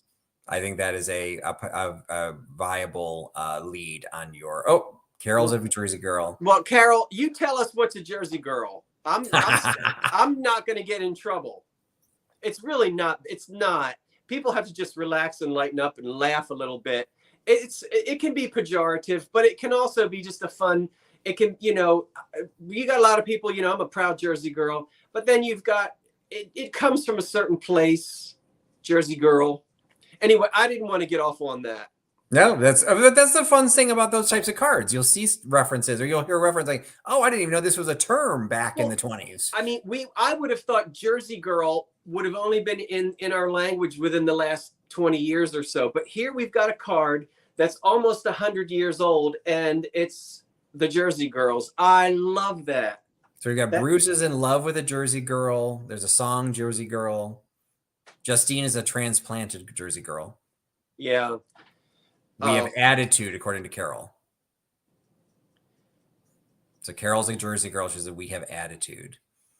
And for the trues and falses for El Greco is actually a painter. So the question was false. Okay. Was El Greco a South American bandit? It was actually a painter. I'm so excited. I cannot tell you how excited I am. So yeah, Bruce Springsteen. So excellent. Jersey girl. Tom Waits was in love with a Jersey girl before Bruce.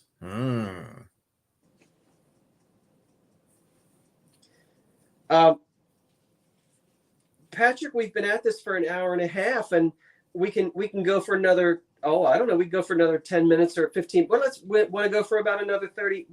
We'll shut it down at 10 o'clock. Does that sound okay? Yeah, that's good. I only really had one. I have a couple things within reach, but there was one thing I mentioned earlier I did want to show because a lot of people don't know what these are, but I referenced them earlier.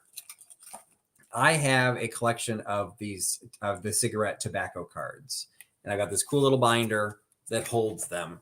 So if you're not familiar with tobacco cards, these pretty much started around prior to World War I, and they started primarily in Britain. And their purpose was, and I'll pull up the one that I had from the Prize of London. Jersey their purpose boys literally. What did you say, Scott? I'm sorry. No, were you going to say what the purpose was? No, Jersey boys don't pump gas either. Oh, I'm not going to interrupt. I think you're still the only state in the union that don't let people pump their own gas. We are. So the cigarette cards were literally introduced initially to hold the rigidity of the packet of cigarettes. So they were soft-sided at the time. So these actually kind of helped give it rigidity. And originally they were just cards. They were just pieces of board. And then somebody got the idea, if you start printing things on them and made them part of a series, then people will want to collect them. And what is fairly predominant in a lot of the cigarette cards is they tend to be in a very simplistic way, because you can always argue this, and we're not doing gender norms or stereotypes or anything, but their women would tend to be buying the cigarettes for their husbands. Now, there was definitely, when you got into the 20s, women were smoking as well, but they would make the cards in themes that would be attractive to women, because then the women would be buying the cigarettes and they would buy that same brand over and over again. So it's just like something that's, you go to the same gas station in the 70s, you go to McDonald's because you need to collect the entire set of McDonald's and Grimace and Hamburglar glasses, or you need all of the Melmac plates and all the designs of of Charlie's Angels. Like you need to finish your set. So they had all these different designs, and there's like everything under the sun can pretty much be found in a cigarette card or a tea card. They were done for decades. Different companies did them. They're chocolate cards. There's a lot of different ones, and they were just little inserts. In what I started collecting is I love antique porcelain. So I've got turn of the century Austrian porcelain. I have an art pottery collection, just something I've always liked. So I actually collect the cards that are porcelain designs. And some of them are, larger. These are trade cards, so that's a whole other collectability. They fit in these little sleeves. They're like baseball cards for people that don't like baseball. Me. Yeah. So like I love these. You don't find them often, But if you know what you're looking for, you will actually find them. And they, you usually give them like $1 a piece. Like there's some are more valuable. Some of the themes, like there's some, like the dog ones tend to sell for a little bit more because people like their dogs. Certain types. I actually have some that I'm going to be reselling. Good night, Kate. Good night, Kate. So like these are birds. So like this is actually a complete set. I'm actually going to sell these. So like they can be plants, they can be architecture, they can be museum, displays, just anything. If you collect there's just a lot of cool stuff. So a lot of people don't know what they are. I didn't know what they were until I first started coming across them. And then once I found them, I find them fascinating. So those and trade cards, anything porcelain related, I like to collect because the trade cards are like you've had that one, the Taylor from Wisconsin, like you thought it was Philadelphia. Sometimes people like to collect them based on themes. And I like to collect the porcelain based ones. And sometimes they're in New York, sometimes they're Philadelphia, sometimes they're Vermont. It's whoever wanted to use that design. So, and they all fit. Like my big thing is I don't have a lot of space. So my big thing is I've got to be able to, if I'm going to collect things, they have to fit in a space. Place for everything in its place. And cigarette cards fit that really nicely because they're small. Right. So Mari said, great uncle smoked, and they had the cards. And you could get, like, sometimes they were silks. I got some silks in there. You could get little rugs, and the rugs were popular because you could then put those in like doll houses. Some of the silks you could sew together. You could sew together and make little handkerchiefs and things. So again, more for a female market. The husbands got their cigarettes, and the females got the item that was in them. So Black Sheep's going to be looking for them. So like once you know that there exists, because they'll probably be with like baseball cards. That's the concept behind them, but they're much smaller. And I think they're kind of cute. And you can frame each individual one. Okay, Heidi has a question about Chicago World's Fair, or wonders if I have a question about the Chicago World's Fair. Do you have a question about it? I can make up a question if we're going to do a trivia question. I'm not sure what the question is. Yeah, I'm not sure she wants to add. I'm perfectly happy to take a question because Chicago had two. And so, well, here's one of them. Well, I will ask, why was the 1893 Chicago World's Fair called the Columbian Exposition? What was significance of that? Do you know, Scott? I could guess, but I won't guess because I don't know. I don't think I wouldn't be able to tell you accurately. And it's Columbian. basically. Go ahead. It's basically, think of it like the way to think of it, because the same thing happened for the 1904 World's Fair in St. Louis. Everything took longer than they thought it was supposed to be. The 1893 World's Fair was supposed to start in 1892. What was 1892 tied to the Columbian Exposition? It was the 400th anniversary of Columbus discovering, Columbus discovering America. So it was supposed to be the 1892 World's Fair, but they didn't make it. They missed. And 1904 St. Louis World's Fair was supposed to be a celebration of the Lewis and Clark expedition. So it was supposed to be in 1903. They didn't finish it in time, so it became the 1904. So yeah, things have been late for a really long time. Well, we will not be late because we have all adjusted our clocks, hopefully, at this point. I think it's wonderful, and I don't remember, and I wish I could tell you, but I will say thank you to whomever it was that sent this to me. I simply can't remember, but it was so kind of the subscriber to do so. The Silent Hostess. Now, I want everyone to take a look closer. There's a clue on the front that might tell you what the Silent Hostess. Advertising piece. What do we see right here? What company? Fantastic GE logo. Okay, so General Electric. Since it's General Electric, what do you think the Silent Hostess was in 1932? Something to do with the kitchen appliances?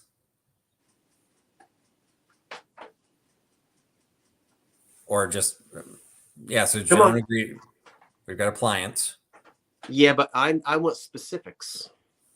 So What Mars Ham appliance? GE mixer. What appliance was the silent hostess? So I would say a mixer wouldn't be silent. I think we have our answer. We've got the fridge. Oh, fantastic. So what I love is we've got this entire booklet, which must be, it's 101 pages. And if you think about the excitement, remember when we got our first microwave oven?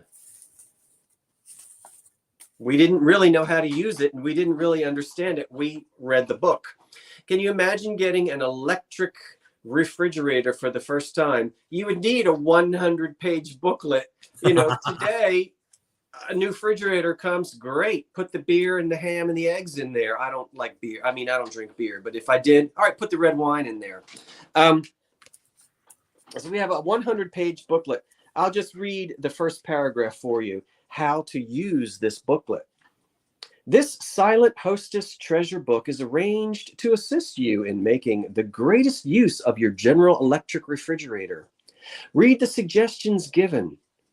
And it goes on with how to set the thing up and what are some helpful hints. Oh, there's color photographs and everything. We do. We have color photographs. And so here the lady of the house is going shopping to buy things for her refrigerator and the multi-use. And look at some of the color. I love these, showing you some of the things that you can actually put in your refrigerator. Check out the China pattern too. That's what I do. I try to identify the depression glass. Fantastic. And there are recipes in here for your. This is great. All right, all you depression glass people out there. What's the pattern on the bottom? Don't you love it? I'm trying to hide some of the. So we've got a yellow depression glass plate, and then a clear plate with a parfait. Is it a parfait glass on there? I think. And let me see. There has to be a really well. Here's a wonderful iced tea set. Dude, that's fantastic. That would be heavy to carry on that little tray. You are not kidding.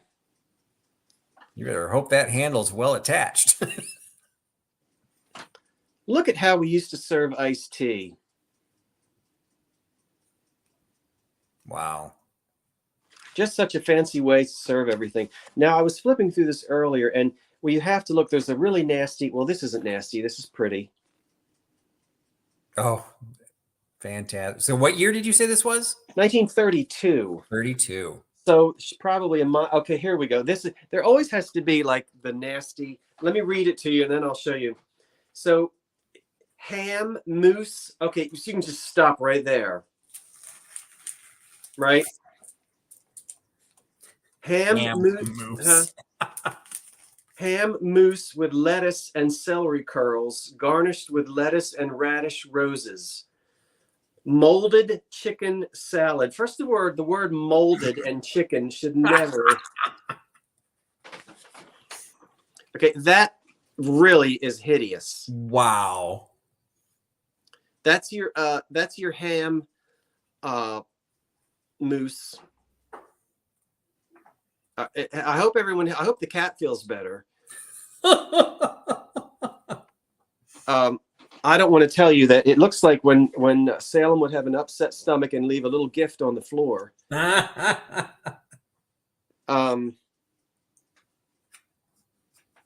And then how about our molded, look at the molded chicken. This is molded chicken salad. I'm not quite sure how they did that. I'll admit, I'm actually surprised for the 30s that is happening at that point. It's like, I guess aspics existed at the time, but yeah, some of the food preparation, it is disgusting.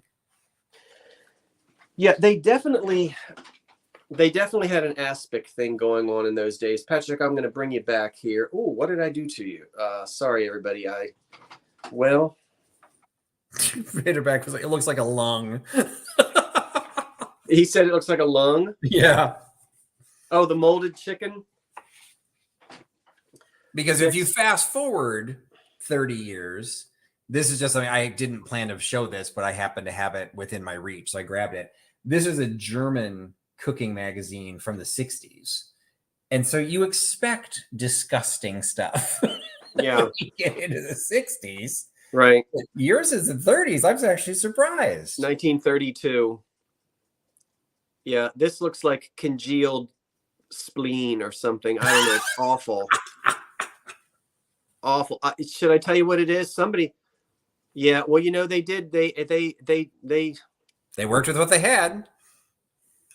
Yeah, that you're looking at is called vegetable supper salad with thin slices and cornucopias of cold ham, corned beef, and turkey. Recipe on page 55. I don't know if, wait a minute. They just call this surprise loaf. The surprise is you didn't have to go to the hospital after eating it. I don't know why it's yellow. Well, one of the things Joan is saying is they stretch their budget. And that's what I find. There are several people that said they collect old cookbooks. And if you get into that, you know, the cookbooks changed from the 20s to the 30s.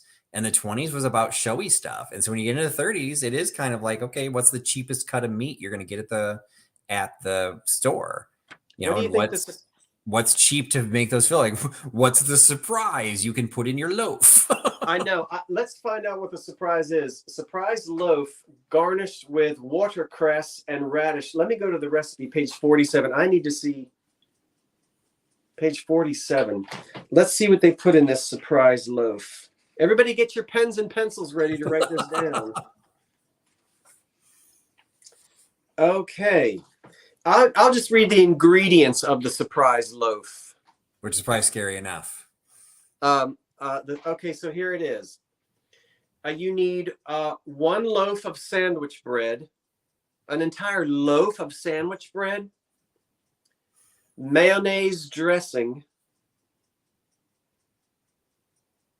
1.5 cups of chopped raw cabbage, 1/2 cup of shredded lettuce, 1 pimento chopped, 2 cups K or other cheese relish. Now, I'm not familiar with K, and K is spelled with a capital K, K-A-Y, and it's in parentheses. So it might have been, somebody will look it up. 2 cups K or other cheese relish, 1/4 pound cream cheese, 1/4 pound yellow or snappy cheese. Snappy cheese? That's what it says. I'm not finding an obvious connection to K. So I'm not. Yeah. They might do a better job Googling than I did, but just doing a quick one, I'm not finding anything. Yeah, we should make Katie eat it. Right? Yeah, she's partaken in some choice options. Well, anyway, I just thought, I mean, the presentation is, I love the colored pictures in here.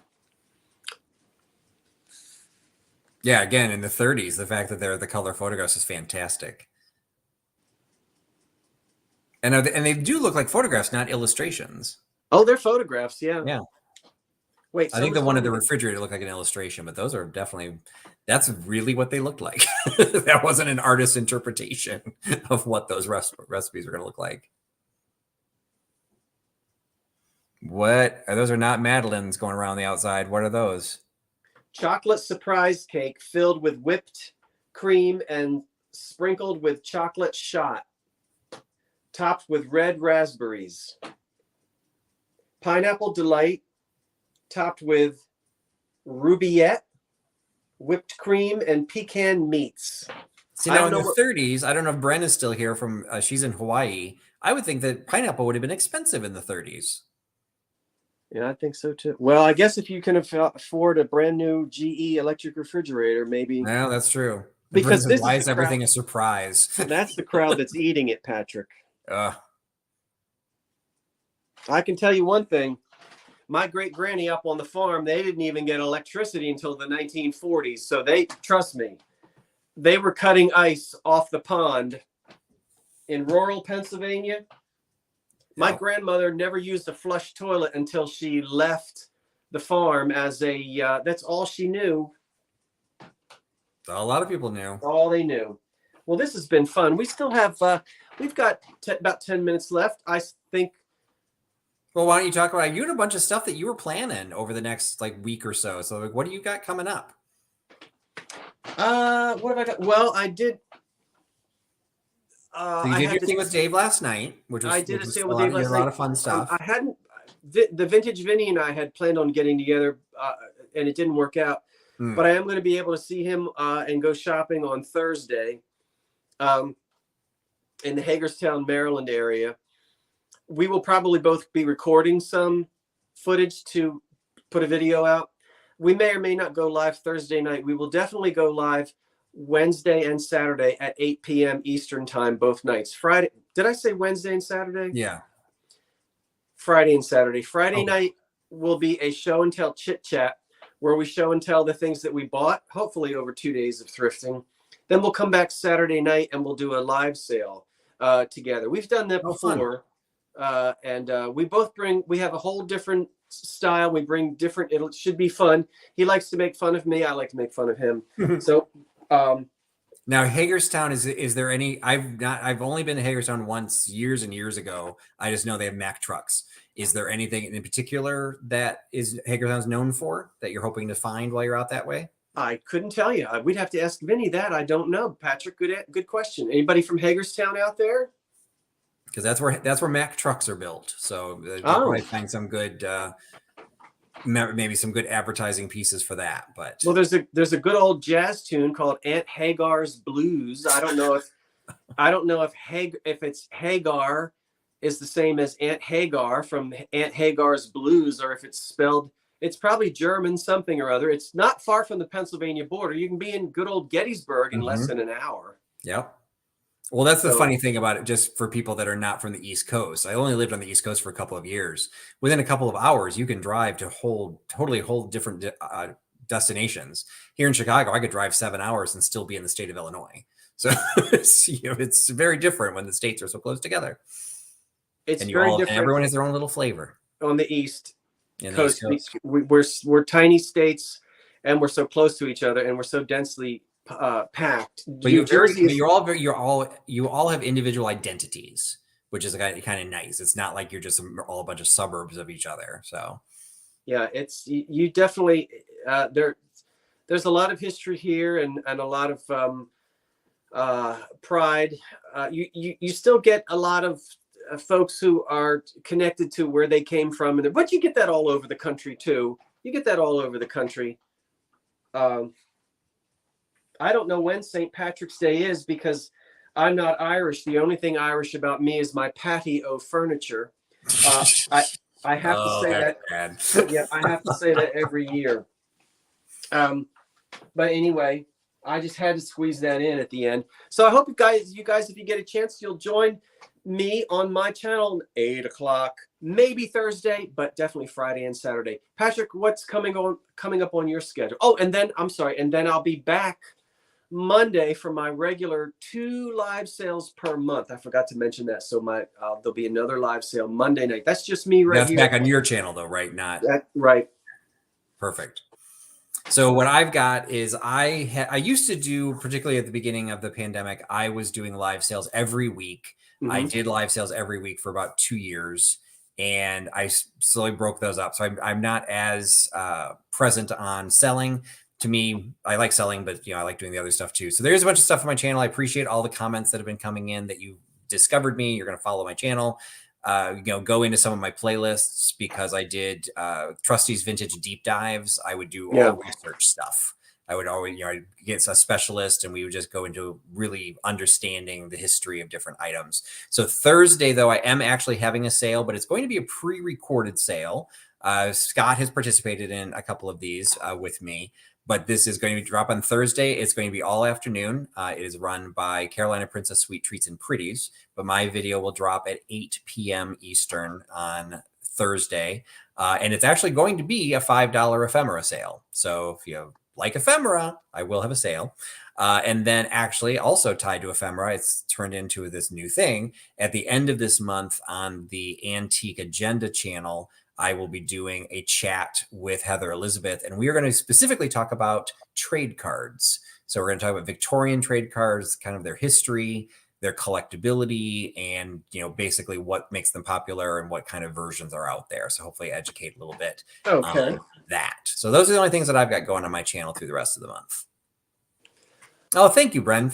She's commented the deep dives are so interesting. Thank you. I really enjoyed doing them. They just got to be very difficult to coordinate. And then once world started opening up again, some of our specialists were not available. At the time we tried to do them live so people could ask questions. But that got harder and harder to do. And then we also have something called the triptych, which I did with people that somebody mentioned, Katie from Vintage and Vinyl, with her and Soul Nate. We would do deep dives into specific categories. And in those cases, we were actually doing, going into auction sites. We were going into museum websites. We were going onto eBay. We were finding examples of stuff that we were talking about to kind of discover what the collectability and prices were. So those were fun to do. I haven't done one of those in a while, but hopefully we'll be doing more in the future. I'm sorry. I am here. I really am. Yeah, Scott's like moving furniture while I'm talking, but I won't take that personally. Well, I thought we would.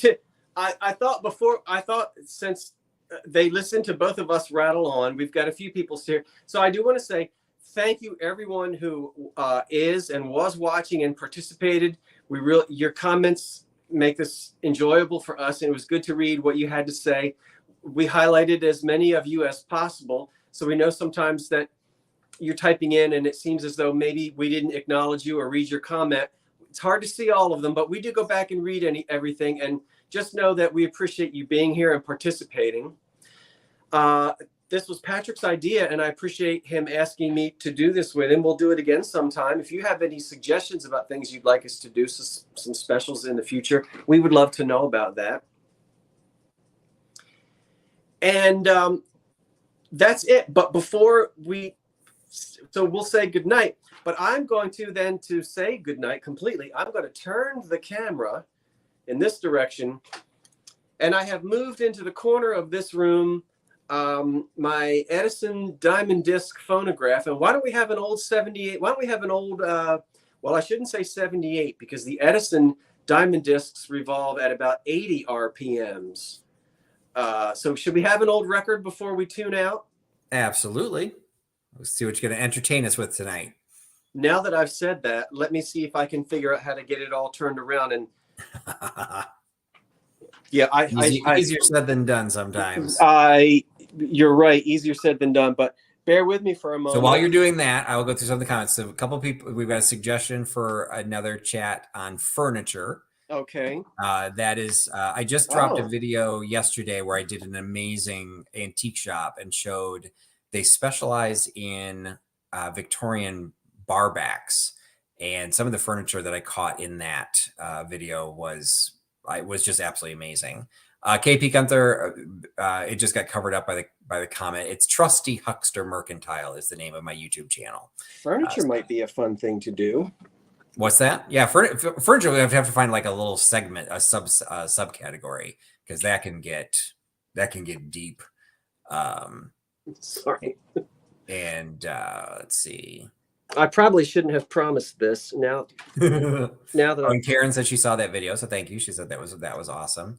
So we're going to go back and thank you for all the comments. Lori said she had a great time hanging out with everyone. Thank you. Yeah, thank you, everybody. We thought this would be a little bit different. Not selling anything. Yeah, and something other than a sale. I didn't want to do a sale. Yeah, I didn't either. I do enough sales, and it's one of those like I like to. Hopefully, people learned things. I like to educate. Well, and we learn as well as absolutely from the audience. I learn stuff from the audience. Absolutely. Oh, sure. Okay, now that didn't quite. Well, I'm still fiddling here. Okay, I think now is that the same one that you had in your old place? There. I can't. Can I hear you, Patrick? I don't know. Can you hear me? Yeah, somehow the volume seemed to just go down. I'm just wondering, was that the same piece that you had at the same Victrola you had at your old place? Hello? Oh, we just lost your image. Oh, my word. Okay, well, I'll try it again. Are you still there? I'm still here. Okay, I think I'm still here. Yep. Oh, Okay, there we sorry went about wide that. again. Good. I will try it again. Probably what I'll do is pick up the camera. I have several phonographs, so this might have been one that you've seen. I don't remember. That's a beautiful front. I hadn't remembered seeing that one. So this one is an Edison diamond disc, and Edison, his cabinets were Edison and look at the dust. And Victor built some of the best cabinets. Of course, he had a furniture company do it. Victor made their own. But you may have seen these Edison records, and people see how thick they are. They're really thick, quarter-inch thick. Am I still coming across okay? Yeah. Yep, okay. You're good. One of the mistakes that's often made is this type of a record cannot be played on a Victrola because the recording process was different, and you need a permanent diamond stylus, not a steel needle. So this is called, this type of, there was lateral cut and vertical cut records. Bix Beiderbecke, if he's here, he knows this. The Edison reproducer has a permanent diamond stylus in it.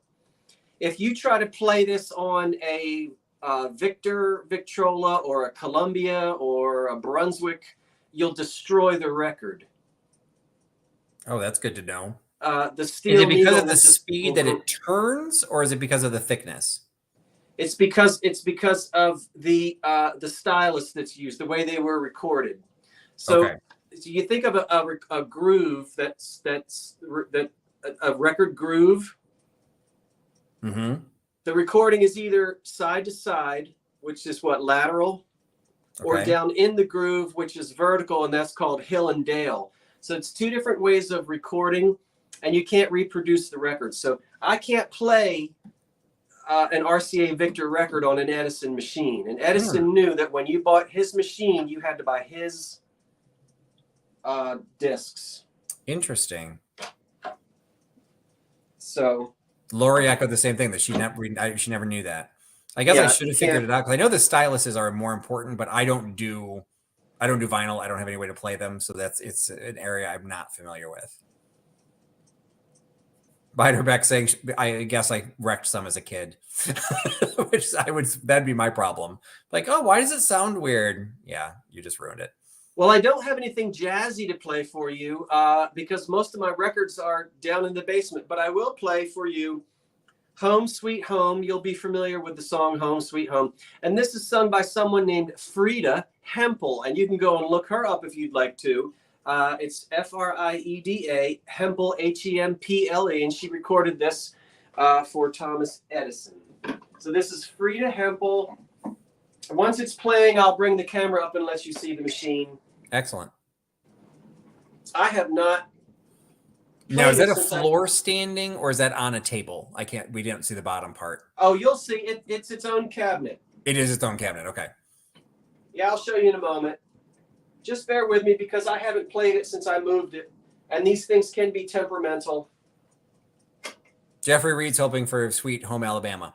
Well, he will have to, as they say in the South, spit in one hand and wish in the other and see which one fills up first. I learned that when I lived in North Carolina. Okay, Home Sweet Home, sung by Miss Frida Hempel.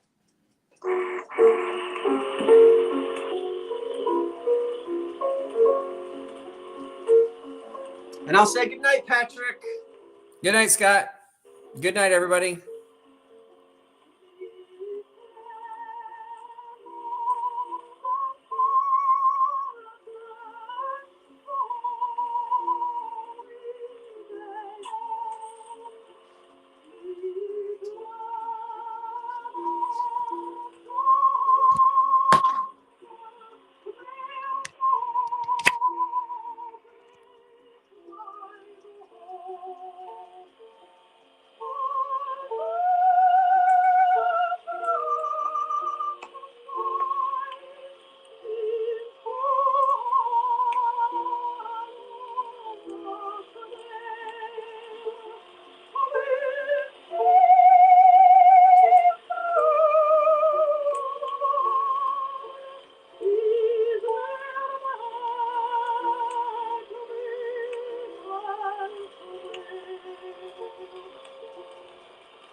That's it, everyone. Thank you for watching. So long, folks. Good night. Good night. Good night.